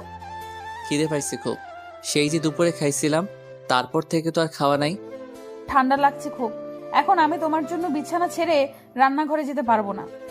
তাহলে আমার কি হবে? আজ রাতের মতো লিপস্টিক খেয়ে পার করে দাও প্লিজ। চলবে না? চলবে মানে? একেবারে দৌড়াবে। কতক্ষণ এইভাবে ছিলাম নিজেও জানি না। কিছুক্ষণ পর সিম ম্যাম নিজেই নিজেকে ছাড়িয়ে নিয়ে নিল। তারপর আমার দিকে কিছুক্ষণ তাকিয়ে রইল। আমার ঠোঁটগুলোকে তো খেয়েই ফেলছো, এখনো পেট ভরে নাই? সারা রাত না খেয়ে থাকতে হবে, এখনই কি করে পেট ভরবে বলেন? কিস করতে না দিলে কিন্তু রান্না করতে পাঠাবো। তারপর আমার দিকে কিছুক্ষণ তাকিয়ে রইল। আচ্ছা, তুমি এখানেই থাকো, আমি রান্না করতে যাচ্ছি। বিছানা থেকে উঠে যাচ্ছিল, দেখে মনে হচ্ছে ওনার মনটা খুব খারাপ। সিমি ম্যামের একটা হাত ধরে আবার আমার পাশে শুয়ে দিয়ে আস্তে করে জড়িয়ে ধরলাম। হঠাৎ এতটা পাল্টে গেলেন কি করে? হিমান্ত, আমার খুব ভয় করছে, যদি আমাদের মাঝে কিছু একটা হয়ে যায়। এত তাড়াতাড়ি আমার উপর থেকে বিশ্বাস উঠে গেল? কিচ্ছু হবে না, ঘুমিয়ে পড়েন। হুম। সিমি ম্যাম আমার বুকের মাঝে থাকা অবস্থায় ঘুমিয়ে পড়ল। আমিও কিছুক্ষণ পর ঘুমিয়ে পড়লাম। সকালবেলা ঘুম থেকে উঠে সিমি ম্যামকে পাশে দেখলাম না। কেউ একজন ঘরের দিকে আসছে মনে হলো। ঘুম ভাঙছে তাহলে? সিমি ম্যাম ঘরে আসতে আসতে বলল। সিমি ম্যামকে দেখে আবারও ক্রাশ খাইলাম, কিন্তু তার চেয়েও বেশি অবাক হলাম। অবাক হওয়ার কারণ হলো সিমি ম্যাম একটা নীল শাড়ি পরে এসেছিল, কিন্তু আমার প্রশ্ন হলো সিমি ম্যাম তো এখানে পুলিশের ড্রেস পরে এসেছিল, তাহলে এই শাড়ি কোথায় পেল? কি হলো? এইভাবে তাকিয়ে কি দেখছো? দেখছি না, ভাবছি। কি এত হা করে ভাবছো? বলছি, আগে বলেন রান্না হয়েছে? হুম, সব রেডি। আচ্ছা, আমাকে একটা কথা বলবেন। কি? এটা তো আপনাদের পুরাতন বাড়ি, তাই না? তাহলে এই শাড়ি, রান্না করার আসবাবপত্র এসব কোথায় পেলেন? আসলে আমি তোমাকে একটা মিথ্যা কথা বলছি। কি মিথ্যা কথা? আসলে এটা আমাদের পুরাতন বাড়ি না, তো এটাই আমাদের বর্তমান বাড়ি। কি? তাহলে আঙ্কেল আন্টি কোথায়? বাবা কিছুদিনের জন্য দেশের বাইরে চলে গেছেন, আর আমার মাকে আমি জন্মের পর দেখিনি। ও, আসলে আমি আপনাকে হার্ট করতে চাইনি। আচ্ছা, এসব বাদ দাও। ওইদিকে ওয়াশরুম, তুমি ফ্রেশ হয়ে এসো, নাস্তার টেবিলে অপেক্ষা করছি। আমি ফ্রেশ হয়ে গিয়ে নাস্তা করে নিলাম। আমাকে এখন থানায় যেতে হবে, যাবে তুমি? থানায় যাবেন মানে? এত সুন্দর করে শাড়ি পরলেন, এখন এই শাড়ি পরেই থানায় যাবেন? না, এভাবে যাওয়া যাবে না, পুলিশের ড্রেস পরে যেতে হবে। তাহলে এই সকালবেলা শাড়ি পরার কি দরকার ছিল? কেন পরেছিলেন? শুধু তো ওটা বলতে পারে নি তার আগেই ভিলেনের আগমন। হাই সিমি। হঠাৎ কোত্থেকে এক পাগল এসে বলল। হাই হিরণ। সিমি ম্যাম দৌড়ে গিয়ে ছেলেটাকে জড়িয়ে ধরল। সিমি ম্যামকে দেখে মনে হচ্ছে আজ সে অনেক খুশি। কেমন আছো সিমি? ভালো। এতদিন পর মনে হলো এই সিমির কথা। তারপর তারা আরো কিছু কথা বলল। আমার কেন জানি অনেক কষ্ট হচ্ছিল। তাদের এমন জড়িয়ে ধরা, তাদের কথা বলার ধরন, এসব আমার গায়ে এক একটা কাটার মতো লাগছিল। ওইদিকে সিমি ম্যামকে মনে হচ্ছিল সে আজ অনেক খুশি। কেন জানি আজ প্রিয় মানুষটিকে খুশি দেখেও অনেক কষ্ট হচ্ছে। কে এই ছেলে? হঠাৎ কোত্থেকে জোরে বসলো। হঠাৎ দেখলাম সিমি ম্যাম ছেলেটাকে নিয়ে আমার দিকে আসছিল। এসো, তোমাকে পরিচয় করিয়ে দিই। হিমান্ত এ হলো হিরণ, আমার কাজিন। আর হিরণ এ হলো হিমান্ত, আমার বেস্ট ফ্রেন্ডের ছোট ভাই। হাই হিমান্ত। হাই। হিমান্ত, তুমি এখন বাড়ি চলে যাও, কেমন? আর আপনি? আমি হিরণকে নিয়ে থানায় যাব। আচ্ছা। সেখান থেকে চলে আসছিলাম। আসার সময় ওদের মাঝে হওয়া কিছু কথা শুনতে পেলাম। কথাগুলো ছিল এমন। ও এত সকালে এখানে কি করছে? এমনি এসেছিল। শাড়িতে তোমাকে অনেক সুন্দর লাগছে। তাই? তা হঠাৎ শাড়ি কেন পরেছিলে? আমার জন্য বুঝি? হ্যাঁ হ্যাঁ, তো তোমার জন্য। আর কিছু শুনতে পাইনি। বেরিয়ে গেলাম বাড়ি থেকে। ভালো লাগছে না কিছুই। খাতাটা হাতে নিয়ে চলে গেলাম কোচিংয়ে। কোচিং শেষ করে পাশের দোকান থেকে একটা সিগারেট আর একটা দিয়াশলাইলের প্যাক কিনে একটা পুকুর পাড়ে গিয়ে বসে রইলাম। এই জায়গায় আমি প্রায় সময় এসে বসে থাকি। পাশ দিয়ে একটা রাস্তা গিয়েছে, সেখান দিয়ে সবসময় গাড়ি চলাচল করে। সেখানে বসে সিগারেট খাচ্ছিলাম আর আকাশের দিকে ধোঁয়া ছাড়ছিলাম। হঠাৎ একটা গাড়ির দিকে চোখ গেল। গাড়ির গ্লাসটা নামানো, ভিতরে হিরণ আর সিমি ম্যাম বসে হাসাহাসি করছে আর কথা বলছে। তার থেকেও বেশি অবাক হলাম সিমি ম্যামের গায়ে শাড়ি দেখে। উনি তো বলেছিলেন থানায় শাড়ি নিয়ে যাওয়া যাবে না, তাহলে এটা কি? ওই ছেলের সাথে কি করে শাড়ি পরে ঘুরে বেড়াচ্ছে? আমার বোঝার আর কিছুই বাকি নেই। যা বোঝার তা এতক্ষণে বোঝা হয়ে গেছে। ওদের সম্পর্ক শুধু কাজিনের মধ্যেই নেই, অন্য কিছু আছে। একটা রিক্সা নিয়ে বাড়ি চলে এলাম। বাড়ির বাইরে এসে কলিং বেল চাপতেই আপু এসে দরজা খুলে দিল। কি ভাই, সারা রাত কই ছিলি? তোর বান্ধবীর কাছে। তা আমার বান্ধবীটা ইস, পুরোটাই ঝাল মিষ্টির শর্ত আপু, ভাল লাগছে না। ভালো লাগবে কি করে? সিমিকে তো বাসায় রেখে এসেছিস, তাই এখানে নিয়ে আসলি না কেন? আমার ছোট ভাইয়ের হবু বউটাকে একটু নতুন ভাবে দেখতাম। তোর দাঁড়া, তোকে দেখাচ্ছি। আম্মু কোথায় তুমি? ঘরে ঢুকতে ঢুকতে আম্মুকে ডাক দিলাম। কিরে, এভাবে ষাঁড়ের মতো চিল্লাচ্ছিস কেন? কি আজব জায়গায় হান্দাইলাম মাইরি, এইখানে সারো চেঁচায়। কি হলো, কথা বলছিস না কেন? চিল্লাচ্ছি কি আর সাধে? দেখো তোমার বুড়ি বলে কি। ও, এখন আমার মেয়ের দোষ হয়ে গেল, তাই না? আপনি মেয়ে নিয়ে ঘুরতে পারেন আর আমার মেয়ে বললেই দোষ? মাফ করো মা আমার, আর জীবনেও তোমার মেয়ের ব্যাপারে নালিশ করব না। বুঝতে পারছি আজ বাবা ঘরে নেই বলে কেউ আমার পক্ষে নেই। কে বলেছে আমি ঘরে নাই রে? ও, মেয়ে বাজ আসছে তাহলে। বাবা বাইরে বেরিয়েই বলতে লাগলো। ঘরটাকে ভালোভাবে চারদিকে দেখলাম, না মাইরালা, এইটা কোথায় এসে ঢুকলাম? নিজের বাপেও আমারে মেয়েবাজ কয়। এখানে দাঁড়িয়ে হাঁ করে কি দেখছিস? যা ঘরে গিয়ে ফ্রেশ হয়ে নে, বাকি সব পরে বলবো। আপু কানের কাছে এসে বলল, আরো কিছু বলবি? আমিও আস্তে করে বললাম, তুই ঘরে যা তো। আপু ধাক্কা দিয়ে আমার ঘরে পাঠিয়ে দিল। ঘরে গিয়ে ফ্রেশ হয়ে নিলাম। কিছুক্ষণ বিছানায় শুয়ে থেকে ভাবতে লাগলাম, বাড়িতে বাবা মা এসব কি বলছে, তারা জানলো কি করে এসব ভাবছিলাম। তখন লক্ষ্য করলাম আমার ঘরের দিকে কেউ আসছে। ভিতরে আসার পর দেখলাম আপুই আসছিল। কি রে, কি এত ভাবছিস? এসব কি আপু? বাবা মা এসব কি বলে? কি আবার? যা বলার তাই বলছে। এসব বাড়িতে তুই বলেছিস তাই না? আমি কি এসব ইচ্ছে করে বলেছি নাকি?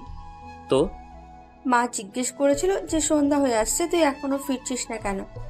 তারপর তুই কি বলেছিস? তুই কি বলেছিস? আমি বলেছি তুই তোর শ্বশুর বাড়িতে আছিস, আজকে ফিরতে পারবি না। কি? আর মা এমনি এমনি মেনে নিল? মানবে না কেন? সিমিকে তো মা পছন্দ করতো, আর মার পছন্দই বাবার পছন্দ, তাই বাবাও মেনে নিল। বাহ, সব কিছু এত সহজেই ঠিক হয়ে গেল। আচ্ছা এসব বাদ দে, এখন বল সিমিকে কোন দিন ঘরে আনবি? দেখি, বেঁচে থাকলে আনবো একদিন। বেঁচে থাকলে আনবি মানে? তুই মরার কথা কেন বলছিস ভাই? আরে আপু, তুমি এত সিরিয়াস হচ্ছ কেন? আমি তো ফান করছিলাম। এসব বিষয়ে মজা করতে নেই, তুই এখানে বসে থাক, আমি খাবার নিয়ে আসছি। ওকে। আসলে আপু আমাকে অনেক ভালোবাসে, তাই আমার কোনো ক্ষতি আপু সহ্য করতে পারে না। অন্য কোনো বোন হয়তো তার ভাইকে এত ভালোবাসবে না। কিছুক্ষণ বসে থাকার পর আপু খাবার নিয়ে আসলো। খেয়ে দিয়ে খাবার নিয়ে আসলো। খেয়ে দিয়ে বিকেলবেলা একটু ঘুরতে বের হলাম। আর বিকেলবেলা একা একা রাস্তা দিয়ে হাঁটা আমার ছোটবেলার অভ্যাস। হাঁটছি আর ভাবছি সব কিছু এত সহজে কি করে হয়ে যেতে পারে। আমার মন বলছে খুব তাড়াতাড়ি আমার কিছু একটা ঘটবে, কিন্তু কি সেটা? সিমি ম্যাম আমার জীবন থেকে হারিয়ে যাবে, নাকি তার থেকেও বড় কিছু ঘটতে চলেছে আমার সাথে? কখন যে সন্ধে হয়ে এলো বুঝতে পারিনি। সূর্যের দিকে তাকিয়ে দেখলাম সূর্য একটু একটু দেখা যাচ্ছে, তাই বাড়ি চলে আসলাম। রাতে কিছু না খেয়েই ঘুমিয়ে পড়লাম। সকালে ঘুম থেকে উঠে ফ্রেশ হয়ে নাস্তা করে নিলাম। বেরিয়ে পড়লাম কোচিংয়ের উদ্দেশ্যে। রিকশায় করে যাচ্ছিলাম। বাড়ি থেকে একটু দূরে যেতেই লক্ষ্য করলাম একটা ছোট ট্রাক ভর্তি কিছু জিনিস নিয়ে যাওয়া হচ্ছে আমাদের বাড়ির দিকে। কিন্তু এগুলো আমাদের এদিকে গিয়ে কি করবে? হয়তো অন্য কোথাও যাবে। হঠাৎ করে রিকশাওয়ালা মামা রিকশা দাঁড় করালেন কেন? দেখেন না মামা, সামনে গাড়িটা রাস্তা দিচ্ছে না। সামনের গাড়িটার দিকে তাকালাম। এই গাড়িটাকে কোথায় যেন আমি দেখেছি, ঠিক মনে পড়ছে না। দেখতে পেলাম গাড়ি থেকে একটা লোক বেরিয়ে এলো। আরে, এই তো দেখছি সিমি ম্যামের কাজিন হিরণ। এখন মনে পড়ছে এই গাড়িটাকে আমি কোথায় দেখেছি। এটাকে তো আমি গতকাল সিমি ম্যামদের বাড়ির সামনে দেখেছিলাম, কিন্তু এই মালটা হঠাৎ আমার রাস্তা আটকালো কেন? Hi Miss Himu. কিছু বলছি না, শুধু তার ভাবটা দেখছি। কি হলো, কথা বলছো না যে? ও, কথা বলতে হবে। আচ্ছা ভাইয়া, আপনার হঠাৎ এভাবে ভিলেন স্টাইলে এন্ট্রি নেওয়ার কারণটা কি আমি জানতে পারি? চুপ কর, ভেবেছিলাম ভালোভাবে কথা বললে সবকিছু মিটিয়ে নিবি, কিন্তু তুই তার কোনো রাস্তায় রাখিসনি। দেখেন ভাই, আপনি ভদ্রভাবে বলেন কিংবা অভদ্রভাবে সেটা নিতান্তই আপনার ব্যাপার, কিন্তু আপনি যা বলার স্পষ্টভাবে বলেন। আপনার ব্যাপার, কিন্তু আপনি যা বলার স্পষ্টভাবে বলেন। কি মিটিয়ে নেওয়ার কথা বলছেন? তুই সিমিকে ভুলে যা, তার সাথে দেখা করা কিংবা কথা বলার কোনো চেষ্টা করবি না। ও, আপনি তাহলে আমাদের ভালোবাসায় ভিলেনের অভিনয় করছেন? তোদের ভালোবাসা মানে? সিমি তোকে কোনোদিনই ভালোবাসিনি, আর বাসবেও না। এই কথাটা তো সেমি বলবে, আপনি বলার কে? আমি সিমির হবু বর, সামনের সপ্তাহে আমাদের বিয়ে। কোনো কথা বলতে পারছি না। বিয়ে কথাটা শুনেই যেন সারা শরীর কেঁপে উঠল। তাই বলছি, সিমির থেকে দূরে থাক। মামা চলেন তো। তারপর রিকশাওয়ালা মামা হিরণকে কাটিয়ে চলে গেল। মামাকে বললাম থানার সামনে নামিয়ে দিতে, আমাকে একটু সিমি ম্যামের সাথে কথা বলতে হবে। থানার সামনে নেমে গিয়ে রিকশার ভাড়া দিয়ে চলে গেলাম থানায়। সোজা সিমি ম্যামের টেবিলের সামনে গিয়ে চেয়ারটাতে বসে পড়লাম। হাই হিমু, কি খবর তোমার? এই তো ম্যাম ভালো, আপনি কেমন আছেন? ভালো। আপনি এত তাড়াতাড়ি এতটা কি করে পাল্টে গেলেন ম্যাম? কই না তো। ম্যাম, আমি আপনাকে বিয়ে করতে চাই। আমার কথা শুনে সিমি ম্যাম মুচকি হাসলেন। কি হলো, হাসছেন যে? হিমান্ত, তুমি কি পাগল হয়ে গেছো? আগামী সপ্তাহে হিরণ আর আমার বিয়ে। কি, আপনি এই বিয়েতে রাজি? রাজি না হওয়ার কি আছে? আমার বাবার পছন্দই আমার পছন্দ। কিন্তু আপনি তো আমাকে ভালোবাসেন বলেছিলেন। আর সেটাকে আমি এমনি বলেছিলাম, আবেগে পড়ে। ম্যাম, আপনি কি সিরিয়াস? কেন, তোমার কি ফান মনে হচ্ছে? ছি, আমি ভাবতেও পারছি না ম্যাম, আমি এত নিচু কাউকে ভালোবেসেছি। এখন আমার ভালোবাসার প্রতি আমার ঘৃণা হচ্ছে। চুপ করে আছে, তবে ওনার মুখ দেখে এটা স্পষ্ট বোঝা যাচ্ছে যে সিমি ম্যাম অনেক খুশি। ভালো থাকবেন। থানা থেকে বেরিয়ে রাস্তা দিয়ে হাঁটছিলাম আর সিমিয়ের অদ্ভুত ভালোবাসার কথা ভাবছিলাম। হঠাৎ ফোনটা বেজে উঠল। ফোনের স্ক্রিনে তাকিয়ে দেখলাম আপুর ফোন। রিসিভ করলাম। আপু বলো। কোথায় তুই? সকাল থেকে তোকে খুঁজে পাচ্ছি না। কোচিংয়ে এসেছিলাম। তা বলে যাবি তো? তুই যেখানে আছিস তাড়াতাড়ি বাড়ি আয়। এখন না, পরে আসবো। তোর কণ্ঠ এমন লাগছে কেন? কিছু না, এমনি। বল কি হয়েছে? হিরোর নামের একটি ছেলের সাথে সিমি ম্যামের বিয়ে ঠিক হয়ে গেছে। তাতে কি হয়েছে? যার যোগ্যতা আছে সেই তো সিমিকে বিয়ে করবে। তোর তো কোনো যোগ্যতাই নেই। তুই এই কথা বলছিস আপু? কি হয়েছে তোর? সত্যি বলতে কিছু হতে হয় নাকি? তুই এসব বাদ দিয়ে তাড়াতাড়ি বাড়ি আয়। আপুর কথা শুনে আমি অনেক অবাক হলাম। ভালো থাকিস আপু, বলেই ফোনটা কেটে দিলাম। পাশে একটা পুকুর দেখতে পেলাম, ফোনটা পুকুরে ছুঁড়ে মারলাম। আজ নিজেকে অনেক বড় অসহায় মনে হচ্ছে। সিমি ম্যামকে এভাবে হারাতে হবে ভাবতেও পারিনি। যেখানে আপু নিজের বোন হয়ে আমাকে, সেখানে সিমি ম্যাম তো কোনো আবেগী রাজকন্যা। এসব ভাবছিলাম আর রাস্তা দিয়ে হাঁটছিলাম। কখন থেকে একটা গাড়ির সামনে থেকে হর্ন বাজিয়ে আসছিল, শুনতেই পাইনি। অতঃপর গাড়ির নিচে পড়লাম। গাড়ির সাথে ধাক্কা খেয়ে পাশেই থাকা ল্যাম্পপোস্টে মাথাটায় আঘাত পেলাম। তারপরে আর কিছুই মনে নেই। যখন চোখ খুললাম তখন নিজেকে হাসপাতালে আবিষ্কার করলাম। পাশে একজন ভদ্র মহিলাকে দেখতে পেলাম, কিন্তু মহিলাটাকে কিছুতেই চিনতে পারলাম না। উঠে বসার চেষ্টা করলাম, কিন্তু ব্যর্থ হলাম। সারা গায়ে ব্যথা অনুভব করছি, বিশেষ করে মাথায় প্রচণ্ড ব্যথা অনুভব করলাম। আমি উঠে বসার চেষ্টা করছি, তা দেখে ভদ্র মহিলাটি কাছে আসলো। কি করছো বাবা? তুমি এখন অসুস্থ, শুয়ে থাকো। কে আপনি? আর আমি কে? এখানে কি করছি? তুমি আমার মেয়ের গাড়ির নিচে পড়েছিলে। তুমি কি কিছু মনে করতে পারছো না? না, আমি কিচ্ছু মনে করতে পারছি না। কে আমি? কি আমার পরিচয়? মাথায় প্রচণ্ড আঘাতের ফলে ওনার স্মৃতিশক্তি চলে গেছে। আপনি ওনাকে একটু বিশ্রাম দিন। আজ অনেক দিন পর সবেমাত্র ওনার জ্ঞান ফিরেছে, একটু বিশ্রাম করতে দিন। কতদিন পর আমার জ্ঞান ফিরেছে? আজ 20 দিন হলো। ও, ওকে বাবা, তুমি বিশ্রাম নাও, আমি ওনার সাথে কথা বলে আসি। ডাক্তারকে দেখিয়ে বলল মহিলাটি। জি আচ্ছা। তারপর ডাক্তার আর মহিলাটি চলে গেল। আমি শুয়ে শুয়ে ভাবতে লাগলাম, কে আমি? নাম কি আমার? আমি কি একা? আমার কি কেউ আছে? থাকলে আমি এতদিন ধরে এখানে পড়ে আছি, কেউ আমার খোঁজ নিল না কেন? এসব ভাবতে গিয়ে মাথায় আবার ব্যথা করা শুরু করে দিয়েছে। এইভাবেই কখন যে ঘুমিয়ে পড়লাম মনে নাই। চোখ মেলে দেখলাম একটা মেয়ে আমার পাশে বসে আছে। মেয়েটাকে যেন আমি আগে কোথাও দেখেছি, কিন্তু কিছুতেই মনে পড়ছে না। এখন কেমন আছেন? ভালো। নাম কি আপনার? জানি না। আপনি কে? আপনি আমার গাড়ির নিচেই পড়েছিলেন। ও, আচ্ছা, আপনার কি কিছুই মনে পড়ছে না? না। ওকে, সমস্যা নেই। আমি হিমি। আপনি?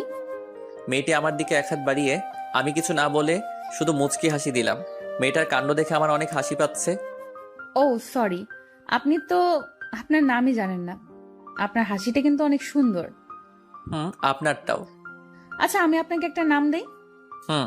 মেয়েটা হাসি মুখে বলল, তাই না করতে পারলাম না। কিন্তু কি নাম দেওয়া যায়? আচ্ছা, আমার একটা পছন্দের নাম আছে, ওইটাই রাখবো। আপনার যা ইচ্ছা। আচ্ছা, অভি রাখলে কেমন হয়? ভালোই তো। আপনার পছন্দ হয়েছে? হুম। কি একটু একটু কথা বলছেন? যা জিজ্ঞেস করি শুধু তারই রিপ্লাই দিচ্ছেন। আপনার কিছু জিজ্ঞাসা করার নেই? তাহলে জিজ্ঞেস করেন, কি জিজ্ঞেস করবেন? আমার পরিচয়। উফ, থাকেন আপনি আপনার পরিচয় নিয়ে। মেয়েটি রেগে চলে গেল। বুঝতে পারছি না হিমি হঠাৎ এত রেগে চলে গেল কেন, আল্লাহই জানেন। কিছুক্ষণ এভাবে শুয়ে রইলাম। হিমি যতক্ষণ ছিল ততক্ষণ ভালোই লাগছিল, যদিও মেয়েটি বেশি কথা বলে। কিছুক্ষণ এভাবে শুয়ে থাকার পর দেখতে পেলাম সেই ভদ্র মহিলাটি কেবিনে আসলো, সাথে হিমিও আসলো। হিমি আমাকে উদ্দেশ্য করে বলল, এই যে মিস্টার অভি, আপনি এখন আমাদের সাথে বাড়ি যাচ্ছেন। অভি? এটা আবার কি? এ হলো অভি, আমি নাম দিয়েছি। তুই পারিসও বটে। এই যে মিস্টার, উঠে বসুন। কিন্তু আমি কার বাড়ি যাব? কেন? আমাদের বাড়ি। কিন্তু? কোনো কিন্তু না, উঠে বসো। তারপর একটা ডক্টর এসে আমাকে তুলে দাঁড় করালো, ধরে বাইরে একটি গাড়িতে নিয়ে বসালো। ড্রাইভিং সিটের পাশের সিটটাতে বসানো হলো। আন্টি বসলো পিছনের সিটে এবং হিমি বসলো আমার পাশের ড্রাইভিং সিটে। তার মানে হিমি গাড়ি ড্রাইভ করবে। হিমি ড্রাইভ করছিল। অভি, তোমার সামনে বসতে সমস্যা হলে তুমি পিছনের সিটে এসে বসতে পারো। না মা, ওর কোনো সমস্যা হবে না, আমি আছি তো। আমাকে কিছু বলতে না দিয়ে হিমি বলে দিল, আমি আর গাড়িতে কোনো কথা বললাম না। গাড়ি গিয়ে থামলো এক বিশাল বাড়ির সামনে। একে একে গাড়ি থেকে সবাই নামলাম।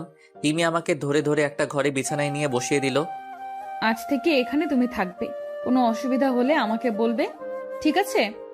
হিমি হঠাৎ তুমি করে কেন বলছে বুঝতে পারছি না। হুম আচ্ছা, আমরা তো সমবয়সী, আমরা কি বন্ধু হতে পারি না? হুম আচ্ছা, তুমি এখানে বসো, আমি তোমার জন্য খাবার নিয়ে আসছি। হুম খালি হুম আর হুম, আর একটা কথাও বলতে পারে না। বিড়বিড় করতে করতে চলে গেল। কিছুক্ষণ বসে থেকে শুয়ে পড়লাম। কিছুক্ষণ পর হিমি খাবার নিয়ে এলো। আমি সেগুলো থেকে কিছু খাবার খেয়ে নিলাম। তারপর হিমি আমাকে কিছু ওষুধ খাইয়ে দিয়ে চলে গেল। আমি শুয়ে শুয়ে ভাবতে লাগলাম, হিমি মেয়েটা সত্যি খুব ভালো। অল্পতেই মানুষকে আপন করে নেয়, আমারও অনেক কেয়ার করে। ও যদি পাশে থাকে তাহলে ভুলেই যাই যে আমার একটা অতীত আছে। কিন্তু কি সেই অতীত? আমি কে? এখানে বা কি করে এলাম? আমার কি কোনো আত্মীয় স্বজন আছে? তাহলে তারা কেন আমাকে খুঁজছে না? এসব ভাবতে ভাবতেই আবার মাথাটাই ঝিমঝিম করছে। কখন যে ঘুমিয়ে পড়লাম মনে নেই। 6 মাস পর, এই 6 মাসে অনেক কিছু পাল্টে গেছে। হিমি আর আমার মাঝেকার বন্ধুত্বটাও অনেক ঘনিষ্ঠ হয়ে গেছে। আমারটা না হয় বাদই দিলাম, হিমি আমাকে এক মুহূর্তের জন্য আড়াল করতে চায় না। হিমির পরিচয়টা দিয়ে দেই। হিমি হলো পরিবারের একমাত্র মেয়ে। হিমির আপন বলতে একমাত্র মা ছাড়া আর কেউ নেই। হিমি এখন ইন্টার 2য় বর্ষে লেখাপড়া করছে। পরিচয় পর্ব শেষ। এখন আমার কথায় আসা যাক। বাড়িতে সারাদিন শুয়ে বসে কাটাতে হয়। এখন আমার স্মৃতিগুলো আমাকে আরো বেশি তাড়া করে বেড়ায়, কিন্তু কিছুতেই মনে করতে পারি না কে আমি। এসব ভাবতে ভাবতে কখন যে ঘুমিয়ে পড়লাম মনে নেই। রাস্তা দিয়ে একা হাঁটছিলাম। এই হিমু। কেউ একজন পিছন থেকে ডাক দিল। পিছনে তাকিয়ে দেখলাম হিমি আমাকে ডাকছে। কিন্তু হিমি আমাকে হিমু বলে কেন ডাকবে? হিমুকে? এই হিমু, তোমাকেই বলছি। কথা বলার চেষ্টা করছি, কিন্তু কেন জানি শত চেষ্টা করেও কথা বলতে পারছি না। কবে ফিরবে তুমি? কতদিন ধরে তোমার অপেক্ষায় আছি। আর রাগ করে থেকো না, ফিরে এসো। হিমি আমাকে দূর থেকে এগুলো বলছে। এক পাও নড়ছে না। অনেক চেষ্টা করেও কোনো কথা বলতে পারছি না। আস্তে আস্তে হিমি অদৃশ্য হয়ে গেল। হিমি অদৃশ্য হয়ে যাওয়ার সাথে সাথে আমি যেন কথা বলার শক্তি ফিরে পাচ্ছি। হিমি? সারা শরীরে বিন্দু বিন্দু ঘাম ঝরতেছে। তার মানে আমি স্বপ্ন দেখছিলাম। ওইদিকে আন্টি আর হিমি আমার চিৎকার শুনে ঘরে চলে এসেছে। হিমি আমার পাশে এসে বসলো। হিমুকে? আমি কি করে বলবো হিমুকে? আমি তো এই নামেই প্রথমবার শুনলাম। তাহলে তুমি আমাকে এই নামে ডাকতেছিলে কেন? আমি কখন তোমাকে এই নাম ধরে ডাকছি? এই তো কিছুক্ষণ আগে। অভি, তুমি নিশ্চয়ই স্বপ্ন দেখেছো। আমি এইমাত্র আমার ঘর থেকে আসলাম। হ্যাঁ বাবা, হিমু তো এইমাত্র আমার সাথে এলো। কোনো কথা বলছি না। হতে পারে এটা আমার স্বপ্ন, কিন্তু এরকম স্বপ্ন আমি কেন দেখলাম? প্লিজ অভি, তুমি এখন ঘুমাও। কালকে তোমাকে একটা সংবাদ দিব।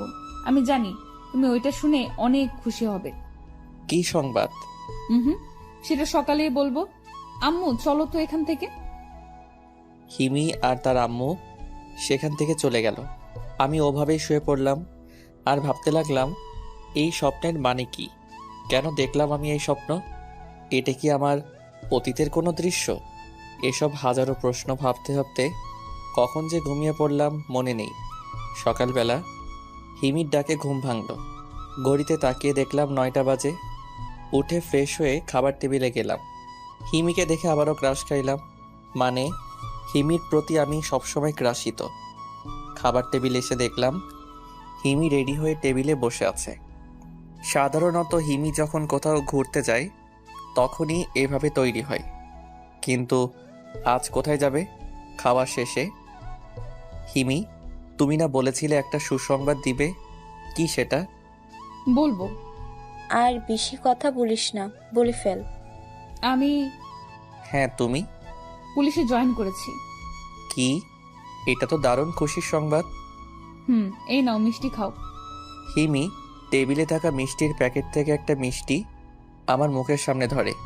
আমি সেটা তার হাত থেকে খেয়ে নিলাম। মিষ্টি তো এমনিতেই মিষ্টি, তার মাঝে সেটা যদি ক্রাশের হাতে খাওয়া যায় তাহলে তো আর কোনো কথাই নাই। আন্টিও রান্নাঘরে চলে গেল। কিন্তু তুমি এখন কোথায় যাচ্ছ? কেন? থানায়। তাহলে এই পোশাকে কেন? পুলিশের ড্রেস কোথায়? কারণ পুলিশের ড্রেস পরলে তুমি ঠিক থাকতে পারবে না, তাই। হিমি আমার কানের কাছে এসে ফিসফিস করে বলছিল, মানে কি? জবাবে কিছুই বলল না, শুধু একটা চোখ টিপ মারলো, আর তা দেখে আমার পরাণ যায়। এই হিমি, তুই কি এখনই বেরিয়ে পড়ছিস? হঠাৎ আন্টি রান্নাঘর থেকে বেরিয়ে এসে বলল, আর এইদিকে হিমি তাড়াতাড়ি করে দূরে সরে গেল। হ্যাঁ মা, কেন? কিন্তু তোর ড্রেস কোথায়? ব্যাগে, থানায় গিয়ে চেঞ্জ করে নেব। অভিকে সাথে নিয়ে যা, বেচারা বাড়িতে একা একা আর কত বসে থাকবে, কিছুদিন তোর সাথে ঘুরে আসুক। তুমি ঠিক বলেছ, আমিও এটাই ভাবছিলাম। অভি, তুমি তৈরি হয়ে এসো, আমি এখানেই অপেক্ষা করছি। কিছুদিন মানে কতদিন? সপ্তাহখানেক।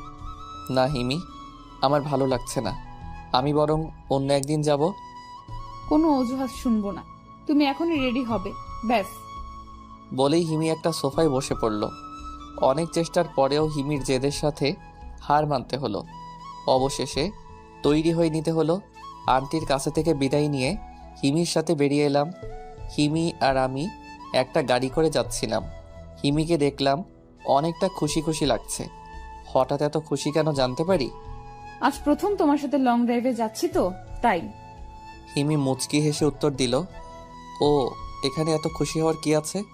তুমি বুঝবা না। আচ্ছা, আমরা এখন কোথায় যাচ্ছি? কলেজে। কেন? আমাদের তো এখন থানায় যাওয়ার কথা, তাই না? কিন্তু কলেজ ফ্রেন্ডদের কাছ থেকে বিদায় নিতে হবে না? আচ্ছা, সবার কাছে থেকেই তো বিদায় নিচ্ছ, তুমি কোন থানায় জয়েন করছো সেটা তো বলছো না। সেটা গেলেই দেখতে পারবে। তারপর আর কিছুক্ষণ গিয়েই হিমি গাড়িটাকে দাঁড় করিয়ে ফেললো। চারদিকে লক্ষ্য করে বুঝতে পারলাম যে এটা হিমিদের কলেজ।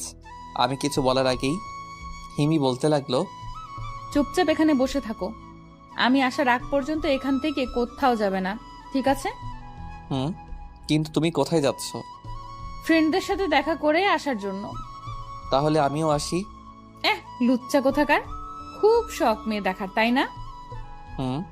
আমার খুব ইচ্ছে একটা সত্যিকারের সুন্দরী মেয়ে দেখব। জ্ঞান ফেরার পর থেকে শুধু একটা ময়দা সুন্দরী দেখতে দেখতে আর ভাল লাগে না। চুপচাপ বসে থাকো, আর একটা কথা বললে তালা লাগিয়ে দিয়ে চলে যাব। চুপ করে বসে আছি। হিমি গাড়ি থেকে বেরিয়ে বাইরে চলে গেল। যাওয়ার সময় ভুলবশত ফোনটা ফেলে রেখে চলে গেছে।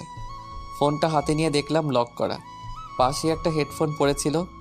ফোন লক করা থাকলেও হেডফোন দিয়ে গান শোনা যায়, ওইটা কানে লাগিয়ে গান শুনতে লাগলাম। প্রায় 10 মিনিট পর দেখলাম হিমি তার 3জন বান্ধবী নিয়ে এদিকেই আসছে। গাড়ির কাছে এসে, এই নিমি, তোরা 3জন পিছনে গিয়ে বস। কিন্তু ছেলেটাকে? তাদের মাঝে একজন মেয়ে বলে উঠল, সেটা জেনে তোরা কি করবি? না কিছু না, এমন একটা ছেলেকে সাথে নিয়ে ঘুরছিস, এটা লোকে জানলে ছেলেটাকে মেয়েরা কবে কিডন্যাপ করতো। সব কটা হেসে দিল, শুধু হিমি ছাড়া। তোরা উঠবি নাকি আমি চলে যাব? উঠবো না মানে? এমন সুযোগ কি হাতছাড়া করা যায়? সবাই গাড়িতে উঠে বসলো। আমি বসে আছি হিমির পাশে, মানে ড্রাইভিং সিটের পাশে। হিমিকে দেখে মনে হচ্ছে প্রচুর রেগে আছে। কিন্তু হিমি এই মেয়েগুলো আর আমাকে নিয়ে কোথায় যাচ্ছে? আর এই মেয়েগুলোই কিসের সুযোগের কথা বলছিল? 4জন মিলে আমাকে জবাই করবে না তো আবার? গাড়ি চলছে আপন গতিতে, কারো মাঝে কোনো কথা নাই, শুধু পিছনের মেয়েগুলো ফিস ফিস করে কথা বলছিল। এই যে শুনছেন? পিছনের মেয়েগুলোর মধ্যে একজন আমাকে উদ্দেশ্য করে বলল, জি শুনছি, বলেন। আপনার নামটা জানতে পারি? অভি। বাহ, খুব সুন্দর নাম তো। কে রেখেছে নামটা? আন্টি নিশ্চয়ই। আন্টি মানে? আমি তো অবাক, আন্টি ডাকে কাকে? মানে আপনার আম্মুর কথা বলতেছি আর কি। একজন মেয়ে বলল, আর হিমি ওইদিকে রাগে ফুঁসছে। না তো হিমি রাখছে। কি? সবাই একসাথে। কেন, শুনতে পাসনি? তোদের আন্টি রাখছে হিমি আন্টি, আর এই ছেলে তোদের আঙ্কেল হয়, বুঝলি? হিমির কথা শুনে সবাই হা হয়ে গেল, সাথে আমিও। কেউ কোনো কথা বলছে না, সবাই চুপ। তারপর গাড়িটি নিয়ে একটা রেস্টুরেন্টের সামনে থামলো। হিমি তার সকল বান্ধবীদের নিয়ে রেস্টুরেন্টের ভেতরে ঢুকে গেল, আর আমি পালিয়ে যাব এই ভয়ে আমাকে গাড়ির ভিতর রেখে দরজা চাবি দিয়ে বন্ধ করে দিয়ে গেছে হিমি। অনেকক্ষণ বসে থাকার পর হিমিকে বাইরে আসতে দেখা গেল। হিমি একা একা গাড়ির কাছে আসছিল। হিমি গাড়ির কাছে আসতেই একটি ছেলে হিমির পথ আটকে দাঁড়ায়। কে আপনি? আমার পথ কেন আটকে দিয়েছেন? সরেন বলছি। সিমি, তুমি এসব কি বলছো? তুমি এখানে কি করে? তুমি আমাকে চিনতে পারছো না? না তো, আমি আপনাকে কি করে চিনবো? আর আমি সিমি না, হিমি। সিমি, তুমি আমাকে চিনতে পারছো না? আমি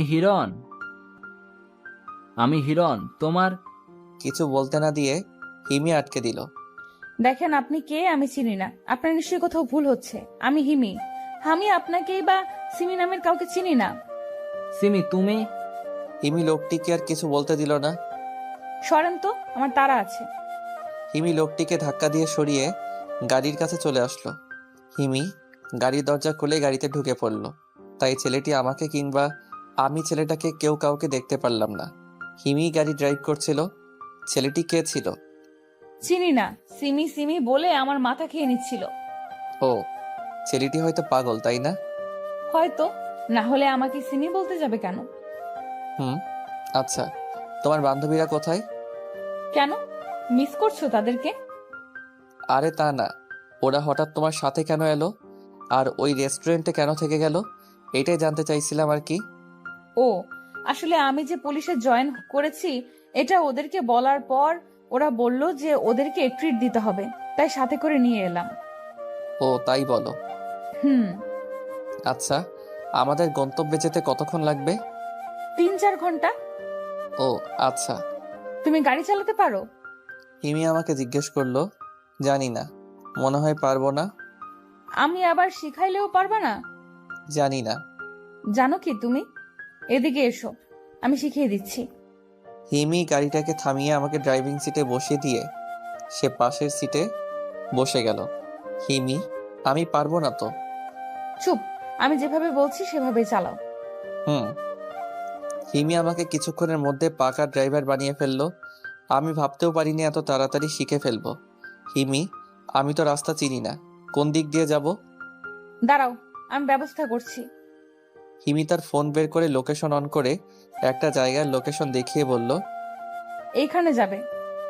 হিমি ফোনটা আমার হাতে ধরিয়ে দিয়ে বলল, ওই লোকেশন দেখেই ড্রাইভ করছিলাম। আর হিমি এইদিকে সিট বেল্ট না লাগিয়ে আমার কাঁধে মাথা দিয়ে ঘুমাচ্ছে। ঘুমন্ত অবস্থায় হিমিকে খুব মায়াবী লাগছিল, তাই আর ঘুমের মাঝে বিরক্ত করিনি। প্রায় 2 ঘন্টা পর লোকেশনে দেখাচ্ছে আমরা কাছেই চলে এসেছি। তাই হিমিকে ডাকতে লাগলাম, হিমি। বলো। একবার ডাক দিতে উঠে পড়লে। তুমি ঘুমাওনি? না তো। তাহলে এতক্ষণ ওভাবে শুয়েছিলে কিভাবে? ঘুম পাইনি? তোমার কাঁধে মাথা রেখে তো আমি ঘন্টার পর ঘন্টা না ঘুমিয়ে কাটিয়ে দিতে পারি। তাই? আমরা তো প্রায় এসে পড়েছি। তোমার ফোনের লোকেশন বলতেছে। গাড়ি থামাও। কেন? এমনি থামাও। ওকে। রাস্তার একপাশে গাড়িটাকে দাঁড় করিয়ে ফেললাম। বাইরে যাও তো একটু। কিন্তু কেন? এই ড্রেসে যাওয়া যাবে না, পুলিশের পোশাক পরতে হবে, তাই ড্রেস চেঞ্জ করব। তাই বলে গাড়িতে? আচ্ছা, তুমি বাইরে না গেলেও সমস্যা নাই, আমি এভাবেই চেঞ্জ করছি। না না থাক, আমি বাইরে যাচ্ছি। বাইরে যাব এমন সময় হিমি আমার হাত ধরে টান দিয়ে আবার ভিতরে নিয়ে আসলো। কি করছো কি? ছাড়ো। না, এখন আর ছাড়াছাড়ি নাই। কেন? আই লাভ ইউ অভি। আমি কিছু বলতে যাব তার আগে হিমি আমার ঠোঁটে তার ঠোঁট বসিয়ে দিল। ভাবতে পারিনি হিমি এমন একটা কাজ করে বসবে। আমার ভালো লাগছিল না এমন নয়, কিন্তু আমার নিজের ভিতরে এক ধরনের অপরাধবোধ কাজ করছিল। হিমির থেকে নিজেকে ছাড়িয়ে নিয়ে আমি গাড়ির ভেতর থেকে বেরিয়ে এলাম। হিমিও হয়তো এমনটা আশা করেনি। আমার পিছু পিছু হিমিও গাড়ি থেকে নেমে এলো। এসে আমার একটি হাত ধরে দাঁড়িয়ে রইল। কি হয়েছে অভি? আমারও তো একই প্রশ্ন। কি হয়েছে তোমার? কেন? দেখো হিমি, তুমি বা আমরা কেউই জানি না আমার পরিচয় কি। হয়তো আমি কোনো ভালো ছেলে না, তাই আজ পর্যন্ত আমার কোনো আত্মীয়ই আমার খোঁজ নেয়নি। আগে তুমি ছিলে সেটা জেনে আমি কি করব? এখন তো তুমি ভালো। কিন্তু ভালো শুধু সীমিত সময়ের জন্য। যখন আমার স্মৃতি ফিরে আসবে তখন আমি ভালো নাও থাকতে পারি। কোনো কথা বলছে না। আর তাছাড়া আমার বিষয়ে তো আমি নিজেও জানি না। আমি হিন্দু নাকি মুসলিম, বিবাহিত নাকি অবিবাহিত? এমনও তো হতে পারে আমার স্ত্রীর সন্তান আছে। তুমি কিসের উপর ভরসা রেখে আমায় ভালোবাসবে? জানি না, আমি কিচ্ছু শুনতে পারবো না। শুধু এইটুকুই জানি যে তুমি আমার। তোমাকে হারাবার কথা ভাবতেও পারি না আমি। যদি কোনোদিন তোমার অধিকার চেয়ে কেউ ফিরে আসে, তাহলে হয় আমি তাকে শেষ করে দিব, না হয় আমি শেষ হয়ে যাব। জড়িয়ে ধরে কাঁদতে কাঁদতে বলল হিমি। দেখো হিমি, পাগলামো করো না, এসব নিয়ে পরে ভাবা যাবে। এখন চলো। না, এখনই ভাববো। তুমি বলো আমাকে ভালোবাসো কিনা। প্লিজ হিমি, আগে ভাবতে দাও, পরে বলবো। এখন ছাড়ো। না, আমি এখনই উত্তর চাই। বলো, আমাকে ছেড়ে কোথাও চলে যাবে না তো? আচ্ছা, আমি তোমাকে ছেড়ে কোথাও যাব না। সত্যি? সত্যি। এখন আমাকে ছেড়ে যাও তো, ড্রেস চেঞ্জ করে এসো। আচ্ছা, তুমি এখানেই দাঁড়াও, আমি এক্ষুনি তোমাকে ডেকে নিব। অনেকক্ষণ ধরে দাঁড়িয়ে রইলাম, কিন্তু ডাকার কোনো নামগন্ধই নেই। কি করছে এতক্ষণ গাড়ির ভিতর কে জানে। প্রায় আধা ঘন্টা পর হিমির ডাক শুনতে পেলাম। অভি, দেখো তো পুলিশের সাজে কেমন লাগছে আমাকে। পিছন থেকে হিমি ডাক দিল। পিছনে ফিরে হিমিকে দেখা মাত্রই আমার চোখ মুখ অন্ধকার হয়ে আসছে।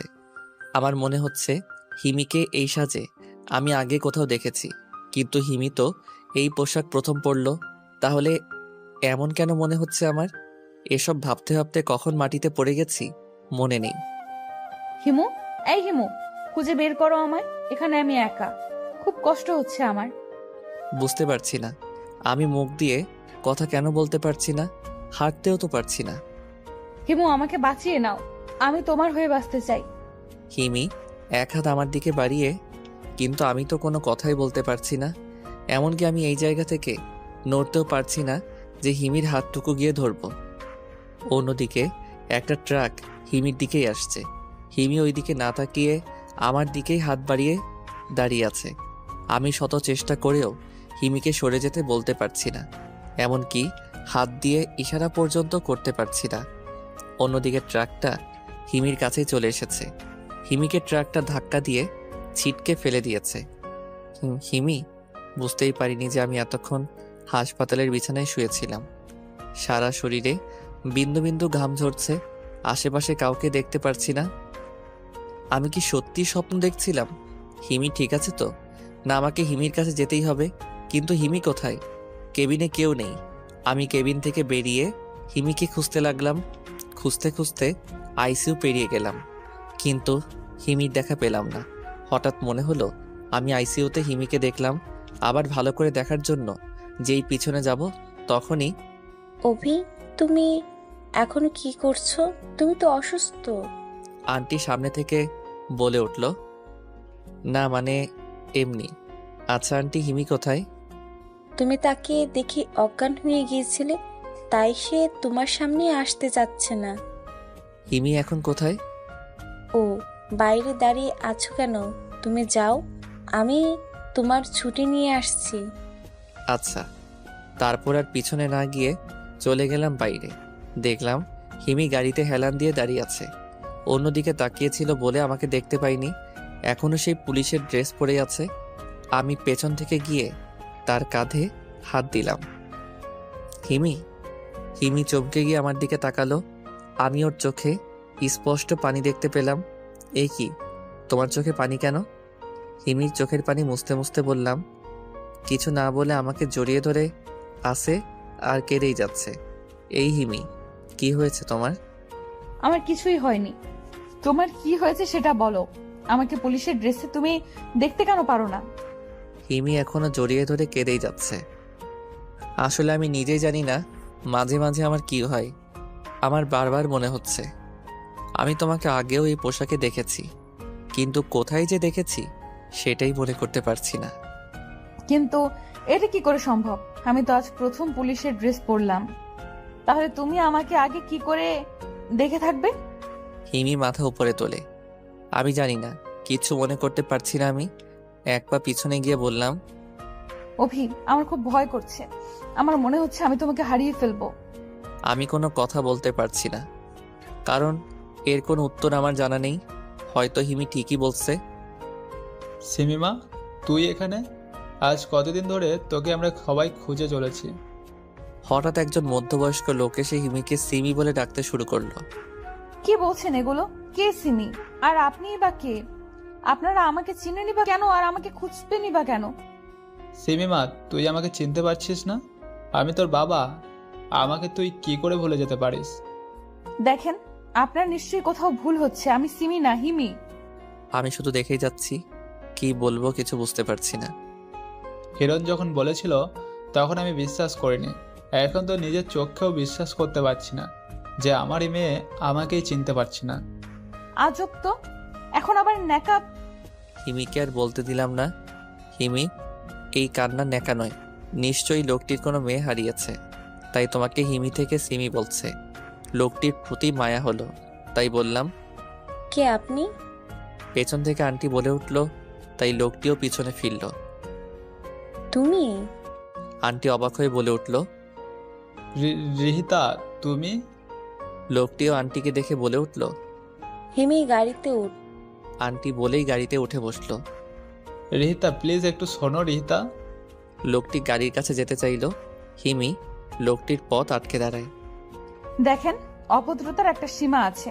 আমার আম্মুকে নাম ধরে ডাকার সাহস আপনি কোথায় পেলেন? হিমি, বললাম না অভিকে নিয়ে চলে আসতে। আন্টি হিমিকে রাগ দেখিয়ে বলল। হিমি আর কিছু না বলে আমাকে নিয়ে গাড়িতে উঠে বসলো। লোকটিও আর কিছু বলল না। হয়তো হিমির কথায় লোকটি অনেক আঘাত পেয়েছে। হিমি গাড়ি ড্রাইভ করছিল। আমি একটা জিনিস কিছুতেই বুঝতে পারছি না, এখানে হচ্ছেটা কি? হিমিকে সিমি উপাধি দেওয়া, আমাকে বারবার একই স্বপ্নে হিমু উপাধি দেওয়া, কিন্তু আসলে কে এই হিমু আর সিমি? ওদের সাথে কি আমার আর হিমির কোনো সম্পর্ক আছে? আমার না হয় স্মৃতি হারিয়েছে, কিন্তু হিমি তো ঠিক আছে। তাহলে ও কেন এসবের কিছু বুঝতে পারছে না? এসব হাজারো প্রশ্ন খুঁজতে খুঁজতে প্রায় 2 ঘন্টা পর হিমিদের বাসায় গিয়ে পৌঁছালাম।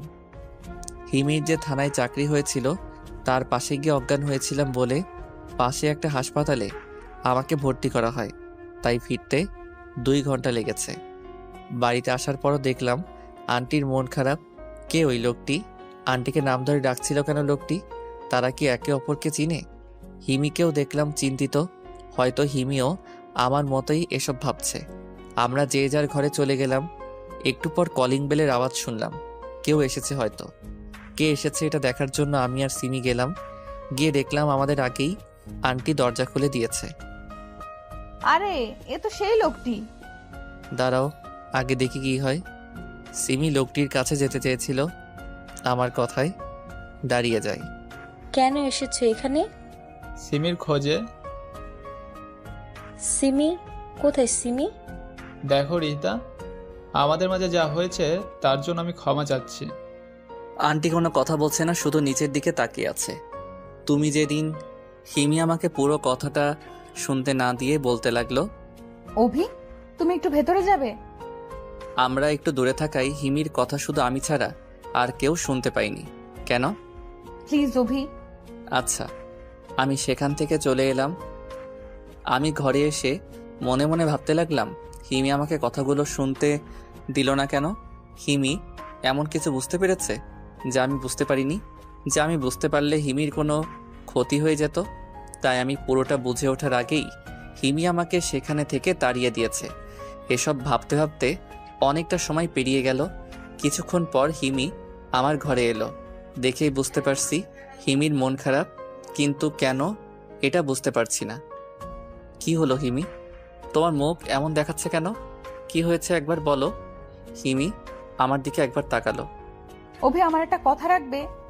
কি বলো? কি কথা? ওই লোকটা কি এমন কথা বললো যে তোমার মন খারাপ? ওইটার লোক নয়, আমার জন্মদাতা বাবা। কি? তাহলে তোমার নাম কি বলো? হিমি নাকি সিমি? নিশ্চয়ই সিমি।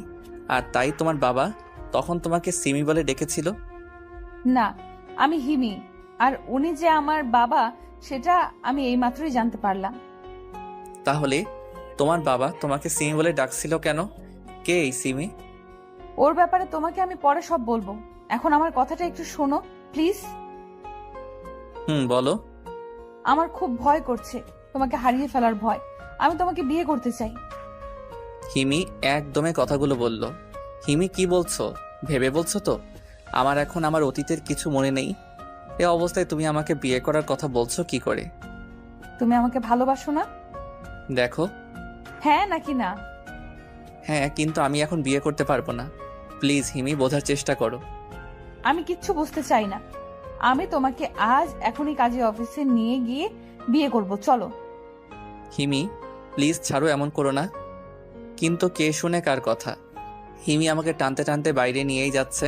আমি ইচ্ছা করলেই নিজেকে ছাড়িয়ে নিতে পারি, কিন্তু হিমি তখন কি থেকে কি করে বসবে সে নিজেও জানে না। আঙ্কেল আন্টি যে কোথায় আছেন কে জানে। ওনারা থাকলে হয়তো হিমিকে একটু বোঝাতে পারতেন। এদিকে হিমি আমাকে জোর করে গাড়িতে তুলে দিল, তারপর সে নিজেও গাড়িতে উঠে বসলো। এইদিকে বিকেল হয়ে আসছে। হিমির এরকম আচরণ আমি কখনো আশা করিনি। একবার মাথা ঠান্ডা করে ভেবে দেখো প্লিজ। আমি কিচ্ছু ভাবতে পারবো না। আমরা তো একজন আরেকজনকে ভালোবাসি, তাই না? তাহলে তুমি বিয়ে করতে চাইছো না কেন? হিমি গাড়ি ড্রাইভ করছিল। হ্যাঁ, আমি তোমাকে ভালোবাসি, কিন্তু ভালোবাসি স্মৃতিহীন অবস্থায়। তাতে কি? তুমি এইভাবেই থাকবে সারা জীবন? তোমাকে আমি বোঝাতে পারছি না কেন? হিমি আর কিছু না বলে গাড়িটা থামিয়ে ফেললো। আমি ভাবলাম হিমি হয়তো একটু হলেও বুঝতে পেরেছে। চারদিকে তাকিয়ে আমি বোঝার চেষ্টা করছিলাম যে আমরা কোথায় আছি। চারদিকটা লক্ষ্য করে আমি অবাক হয়ে গেলাম। আরে, এটা তো সেই রেস্টুরেন্ট যেখানে সেদিন হিমি তার বান্ধবীদের রেখে গিয়েছিল। কিন্তু আজ এখানে কেন এসেছে হিমি? তুমি এখানেই থাকো, আমি 2 মিনিটের ভেতরে আসছি।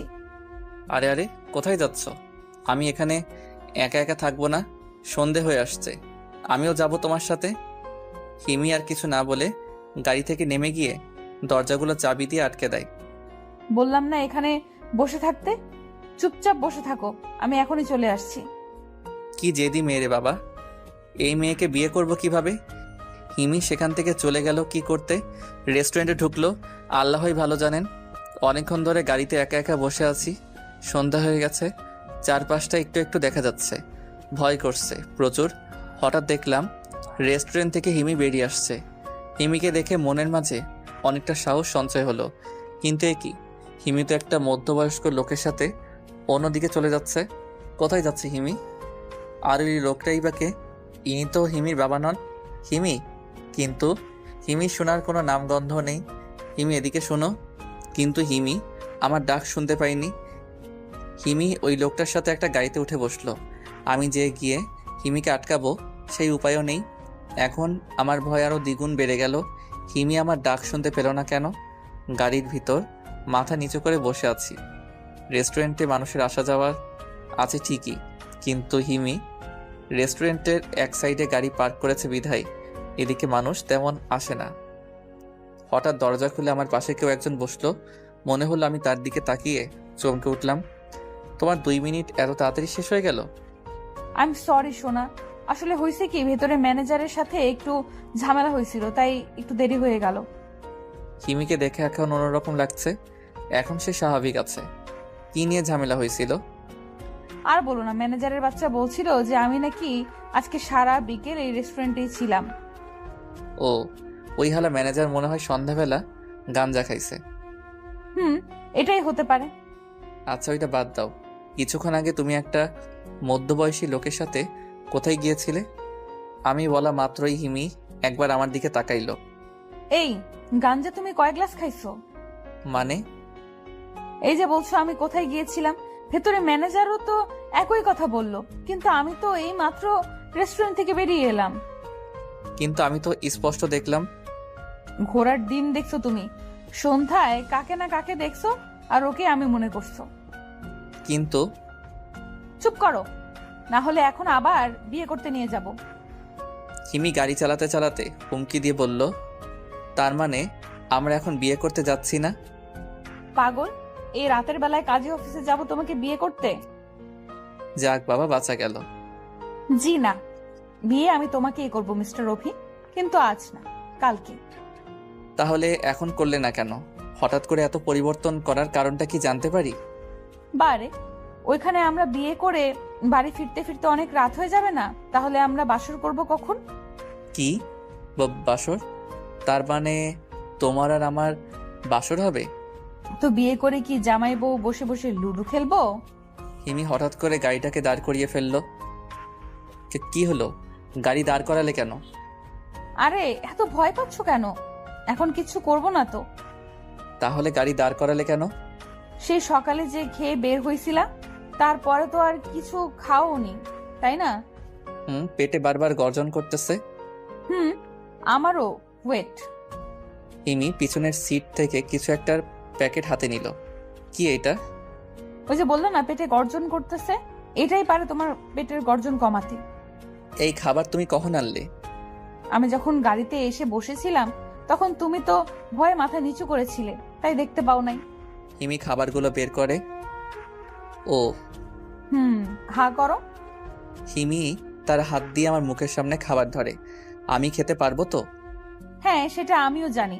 চুপচাপ হা করো, না হলে কিন্তু কি? জোর করে খাওয়াবো। হা করো বলছি। তুই করে বলছে প্লাস জোর করে মুখে খাবার তুলে দিচ্ছে। ওকে ওকে হা করছি, অতএব হা করে নিলাম। হিমি আমাকে একটু খাইয়ে দিয়ে নিজের মন খারাপ করে বসে আছে।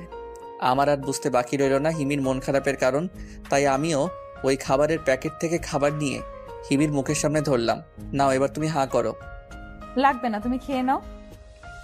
ওকে আমি খেয়ে নিচ্ছি বলেই যেই আমি নিজেই খেয়ে ফেলতে যাব, তখনই হিমি আমার হাত ধরে ফেললো। তুমি নিজের হাতে একটা খাবার নিজের মুখে তুলে তোর মুখ ভেঙে ফেলবো, রাক্ষস কোথাকার। হিমি আমার হাতের খাবারগুলো নিজের মুখে নিয়ে নিল। এই তো ভালো মেয়ে। হঠাৎ আমি ঝাল অনুভব করলাম। এতক্ষণ ঝাল না লাগলেও এখন ঝালটা ক্রমশ বেড়েই চলেছে। বিশেষ দ্রষ্টব্য, হিমু আগে থেকে অতিরিক্ত ঝাল খেতে পারতো না। আমার ঝাল লেগেছে এটা হয়তো হিমি বুঝতে পেরেছে, তাই আমার দিকে পানির বোতলটা এগিয়ে দিল। কিন্তু পানি খাওয়ার পর যেন আমার ঝাল আরো দ্বিগুণ বেড়ে গেল। কি হলো, ঝাল কমেনি এখনো? আমি তো এই দিকে কথাই বলতে পারছি না। হিমিও আর কিছু না বলে ওর ঠোঁটগুলো আমার ঠোঁটে মিশিয়ে দিল। হিমির ঠোঁটের স্পর্শে যেন আমার ঝালও উদাও হয়ে যাচ্ছিল, কিন্তু সাথে সাথেই আমার মাথাটা চক্কর দিয়ে উঠল। আমার বারবার মনে হচ্ছিল যে এইরকমভাবে আমার ঝাল আগেও দূর করা হয়েছে। এইরকম মিষ্টি ঠোঁটের স্পর্শ আমি আগেই পেয়েছি, কিন্তু এটা কি করে সম্ভব? এসব ভাবতে ভাবতেই মাথা ব্যথা শুরু হয়ে গেছে। হিমিকে ধাক্কা দিয়ে সরিয়ে দিলাম। মাথা ব্যথাটা ক্রমশ বেড়েই যাচ্ছে। 2 হাত দিয়ে মাথাটাকে চেপে ধরলাম, কিন্তু মাথা ব্যথা বেড়েই যাচ্ছে। অভি, এই অভি, কি হয়েছে তোমার? এমন করছো কেন? অভি, তুমি ঠিক আছো তো? চোখ দুটি বন্ধ হয়ে এলো। চোখ খোলার পর মনে হলো আমি হাসপাতালের কোনো এক বিছানায় শুয়ে আছি। আমি এখানে কি করে এলাম সেটাই ভাবছি। হঠাৎ মনে পড়ে গেল আমার অ্যাক্সিডেন্টের কথা। নিজের আপু আমার সাথে বেইমানি করেছে। নিজের ভালোবাসার মানুষটি আমাকে ঠকিয়েছে।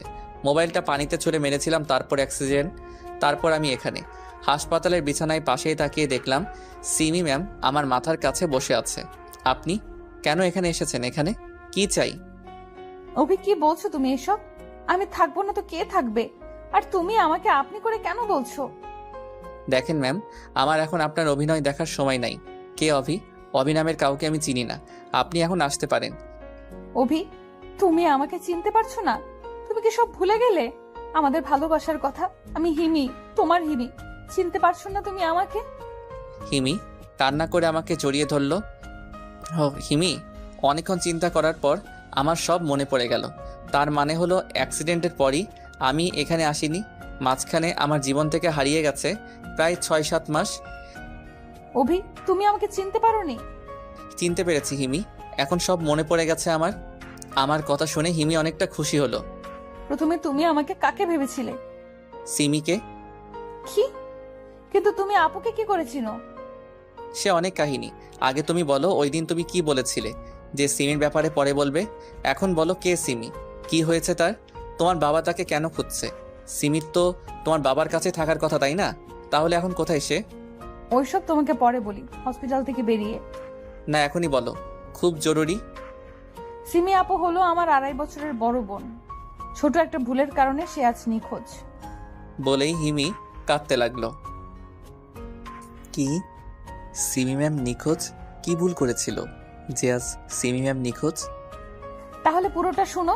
অনেক বছর আগে আপুর বয়স যখন 1.5 বছর, তখন আমি ছিলাম মায়ের গর্ভে। তখন বাবা আর মায়ের মধ্যে একটু ভুল বোঝাবুঝির কারণে ঝগড়া লেগে যায়, আর সেই ঝগড়ার কারণে মা বাবাকে ছেড়ে চলে আসে।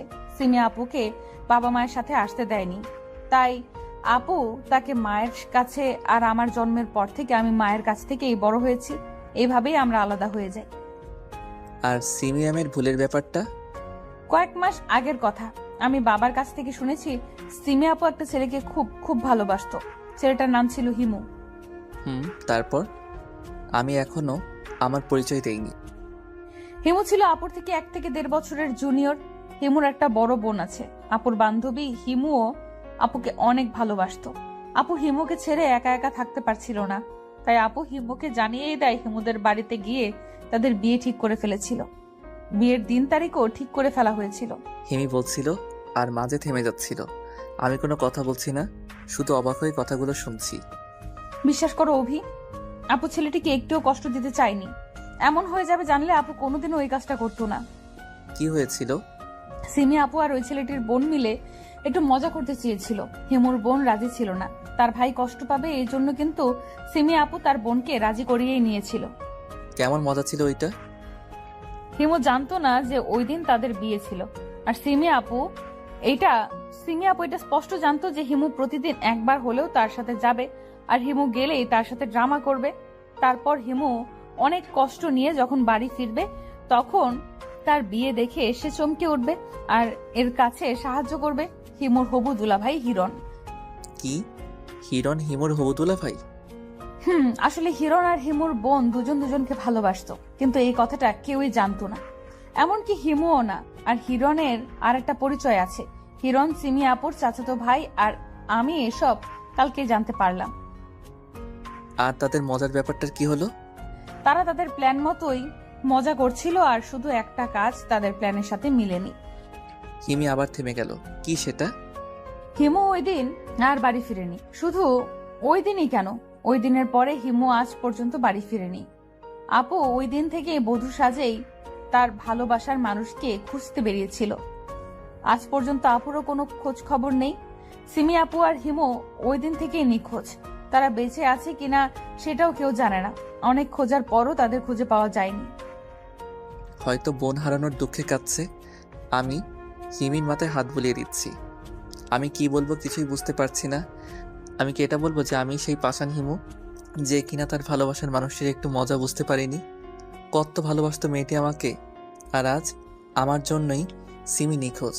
কে জানে কোথায় আছে আমার সিমি? কিন্তু তুমি কি করে আপুকে জানো? আমি কোনো কথা বলতে পারছি না, মনে হচ্ছে স্তব্ধ হয়ে গিয়েছি। কি হলো বলছো না যে? সিমি আবার বলে উঠল, আমি সেই হিমু, হিমান্ত হিমু। আমার কথা শোনা মাত্রই হিমি আমার থেকে দূরে সরে গেল। তো তুমি সেই হিমু? মাথা নিচু করে বললাম। তাহলে তুমি এখানে কি করে? সিমি সেই মজাগুলোকে আমি বুঝতে পারিনি, তাই থানা থেকে বেরিয়ে রাস্তায় এসে আপুকে ফোন দিই। কিন্তু আমি আপুর মজাটা বুঝতে পারিনি, তাই ফোনটা ওইখানেই ফেলে দিই। আর মন খারাপ থাকার কারণে তোমার গাড়ির হর্ন শুনতে পাইনি। অতঃপর আমি আজ এখানে। বুঝতে পেরেছি, সব আমার জন্যই হয়েছে।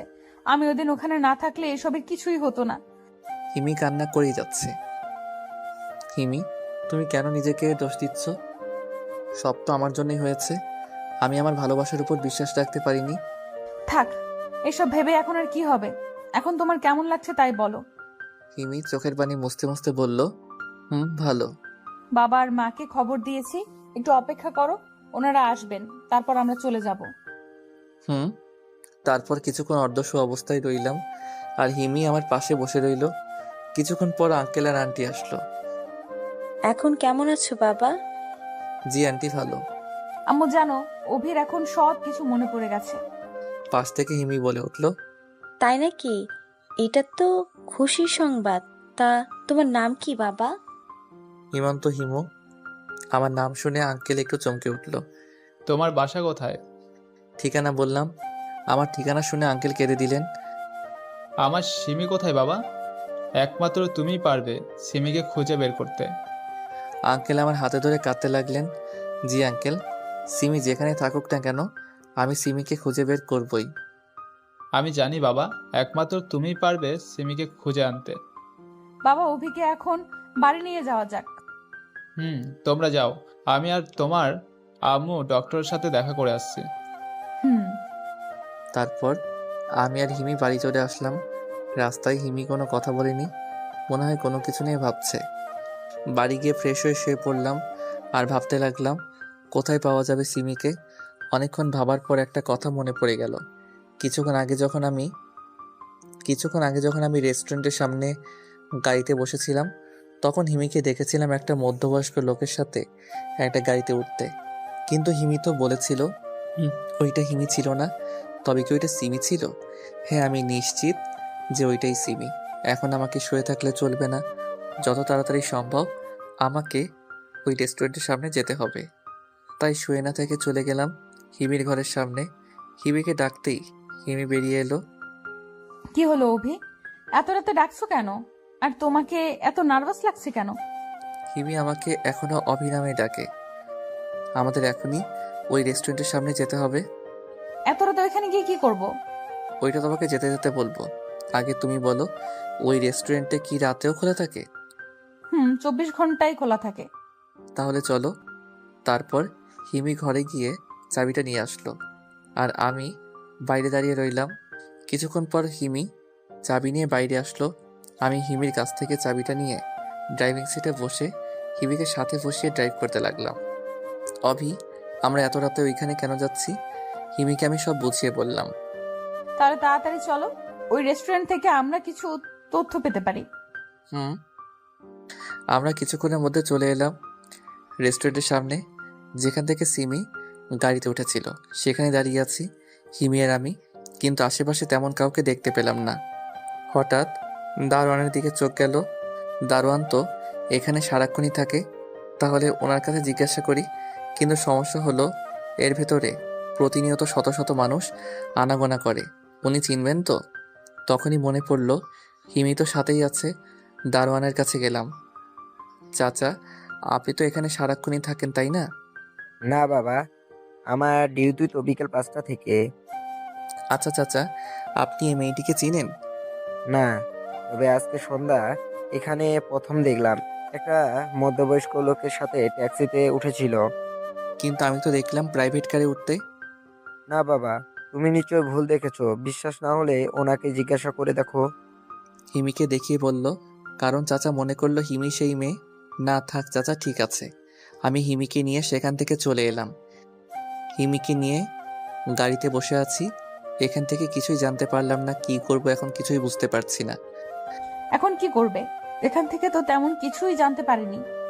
আমি কিচ্ছু ভাবতে পারছি না, কি করব, কোথায় যাব কিছুই বুঝতে পারছি না। আমিও কিছু বুঝতে পারছি না অভি, কি করে খুঁজবো আপুকে? কোথায় খুঁজবো?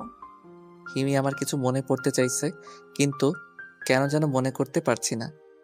মনে করার চেষ্টা করো অভি। তুমি গতকাল পুলিশ হয়ে জয়েন করতে যাওয়ার সময় আমি জ্ঞান হারিয়ে ফেলেছিলাম, তাই না? তারপর আমাকে কোন হাসপাতালে নিয়ে গিয়েছিলে? সেখানে আবার নিয়ে যেতে পারবে? কিন্তু সেখানে গিয়ে কি হবে? আগে চলো, তারপর গিয়ে বলছি।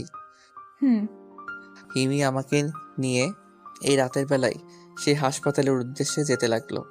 এটাই আমার কাছে থাকা সিমির সর্বশেষ ঠিকানা, কারণ ওই হাসপাতালে আমার জ্ঞান ফেরার পর আইসিইউতে আমি হিমির মতো কোনো একজনকে দেখেছিলাম। আমি নিশ্চিত আমি ভুল কিছু দেখিনি, ওইটা সিমি ছিল। হাসপাতালে পৌঁছাতে পৌঁছাতে প্রায় সকাল হয়ে গেল। গাড়ি থেকে নেমে আমি আর সিমি চলে গেলাম সেই আইসিইউর সামনে, কিন্তু গিয়ে কাউকে পেলাম না, একদম ফাঁকা। তাই আমি আর হিমি ডক্টরের কেবিনে ঢুকে গেলাম। হিমি এখনো জানে না আমার এখানে আসার কারণ। আমি আর হিমি ডক্টরের রুমে প্রবেশ করার পর হিমুকে দেখে দাঁড়িয়ে গেল ডক্টর, আর এমন রিয়াক্ট দেখে আমি আর হিমি রীতিমতো অবাক হলাম। ডক্টর সাহেব, আপনি হঠাৎ দাঁড়িয়ে গেলেন যে? আপনি বেঁচে আছেন? এটা কি করে সম্ভব? মানে? ডাক্তারের কথা শুনে আমার বুকের বাম পাশটা মোচড় দিয়ে উঠল। উনি সিমির কথা বলছেন না তো? কি বলছেন আপনি? ও বেঁচে থাকবে না তো কি থাকবে? কিন্তু আমি তো। উনি পুরোটা না বলে একটা ফাইল খুলে দেখতে লাগলেন। এটা কি করে সম্ভব? ওনাকে তো এইমাত্র মর্গে রেখে আসা হয়েছে। না, সিমির কিছু হতে পারে না। সিমি কোথায়? আমি আর কিছু না বলে বেরিয়ে গেলাম মর্গের খোঁজে। কিছুক্ষণ খোঁজার পর পেয়েও গেলাম। আমার পিছন পিছন হিমিও চলে এলো। দেখলাম একটা লোক একটা লাশের পাশে বসে আছে। লোকটাকে আমার চিন্তা বাকি রইল না, এই সেই লোক যার সাথে আমি সিমিকে গত রাতে দেখেছিলাম। তবে কি ওইটাই সিমির লাশ? আর কিছু ভাবতে পারলাম না। দৌড়ে গেলাম লাশটার কাছে। গিয়ে লাশের মুখ দেখে আমি স্তব্ধ হয়ে গেলাম। কোনো কথা বলতে পারছি না। আমি ভাবতেও পারিনি সিমিকে আমি এভাবে খুঁজে পাবো। আমি তো সিমিকে এভাবে চাইনি। সিমি তো আমাকে খুঁজতে এসেছিল। তাহলে সে কেন আমাকে ছেড়ে চলে গেল? কি করে হলো এসব? আমার মুখ দিয়ে তখন একটা কথাও বের হচ্ছিল না। ওইদিকে হিমি সিমির কাছে বসে কাঁদছিল। আপনারা কারা? কি করে হয়েছে এসব? আপনি আমার সাথে একটু আসুন তো। পেছন থেকে একজন ডক্টর বলে উঠল। আমি কিছু না বলে ডক্টরের পেছন পেছন তার কেবিনে গেলাম। আপনি ওনার কি হন? আমি ডাক্তারকে শুরু থেকে শেষ পর্যন্ত সবটা বললাম। আপনার এখানে আসতে অনেক দেরি করে ফেলেছেন। এই মেয়েটি প্রায় 7 মাস ধরে এই হাসপাতালে আছে। ওইখানে ওই লাশের পাশে যে লোকটা বসে আছে, উনি আসলে আমাদের এখানে ডক্টর রাশেদ। আমি চুপ করে আছি। আজ থেকে 7 মাস আগে ডক্টর রাশেদ গ্রামের বাড়ি থেকে ফেরার সময় এই মেয়েটিকে বৈধ অবস্থায় অজ্ঞান পড়ে থাকতে দেখে ডক্টর রাশেদ মেয়ে হারানো এক পিতা হয়ে মেয়েটিকে ওইখান থেকে ফেলে আসতে পারেনি। উনি মেয়েটিকে এনে নিজে হাসপাতালে ভর্তি করান। মেয়েটির জ্ঞান ফিরেছে ঠিকই, কিন্তু সব পরীক্ষা নিরীক্ষা করে জানা যায় যে মেয়েটির ব্রেন ক্যান্সার রয়েছে। তাই মেয়েটিকে এখানে রেখেই চিকিৎসা করান। কিন্তু আমরা সবাই জানতাম যে মেয়েটি বাঁচবে না। তবুও ডক্টর রাশেদ হাল ছাড়েনি। বিভিন্ন জায়গায় লক্ষ্য দেখিয়েছেন। তেমনই গতকাল তিনি মেয়েটিকে নিয়ে অন্য একটা বড় হাসপাতালে নিয়ে যেতে চেয়েছিলেন, কিন্তু রাস্তায়। উনি আর কিছু বললেন না। আমি কিছু না বলে সেখান থেকে উঠে আবার মর্গে গেলাম। খুব কষ্ট হচ্ছে সিমির জন্য, যার জন্য সে বাঁচতে চেয়েছিল। মৃত্যুর আগে একটিবারের জন্য তাকে দেখতে পেল না। 1 বছর পর পুকুর পাড়ে বসে আছি। এখনো সিমিকে ভুলতে পারিনি। এখনো সিমির স্মৃতিগুলো খুব মনে পড়ে। আজ হিমির সাথে আমার বিয়ে। ইচ্ছে না থাকা সত্ত্বেও বাড়ির সবার জোরাজোরিতে হিমিকে বিয়ে করতে রাজি হয়েছিল। সিমির বাবা মাও এটাই চান যে হিমির সাথে আমার বিয়েটা হোক। অবশেষে বিয়েটা হয়ে গেল। বাসর ঘরের সামনে দাঁড়িয়ে আছি। নিজের ঘর থাকা সত্ত্বেও ভিতরে যেতে পারছি না। আপু এসে ঘরে ঢুকিয়ে দিয়ে দরজা বাইরে থেকে লাগিয়ে দিয়ে চলে গেল। হিমি বিছানা থেকে উঠে এসে পা ধরে সালাম করে আবার বিছানায় গিয়ে উঠে বসলো। আমিও গিয়ে বিছানায় বসে রইলাম। আমার মুখ থেকে কিছু শোনার আশায় এখনো কিছু বলছে না। পুরনো স্মৃতি মনে রেখে কি হবে অভি? চলো না আমরা নতুন করে জীবন শুরু করি। চুপ করে রইলাম। অভি, তুমি তো বলেছিলে আমাকে ভালোবাসো, তাহলে এখন কেন আমাকে কষ্ট দিচ্ছ? দেখো, একদিন আমিও আপুর মতো ওইভাবে হিমিকে আর কিছু বলতে না দিয়ে তার মুখ বন্ধ করে দিলাম আমার ঠোঁট দিয়ে। হারানোর কষ্ট আমি পরের বার আর পেতে চাই না। এমন কিভাবে কাউকে হারানোর কথা ভাবতে চাই না। প্রায় 1 মিনিট পর হিমি নিজেকে ছাড়িয়ে নিল, সাথে একটা মিষ্টি হাসি দিয়ে জড়িয়ে ধরল। I love you Himu. কি? হিমু? হিমির মুখে হিমু নাম শুনে চমকে উঠলাম। এটা কি হিমি নাকি সিমির আত্মা?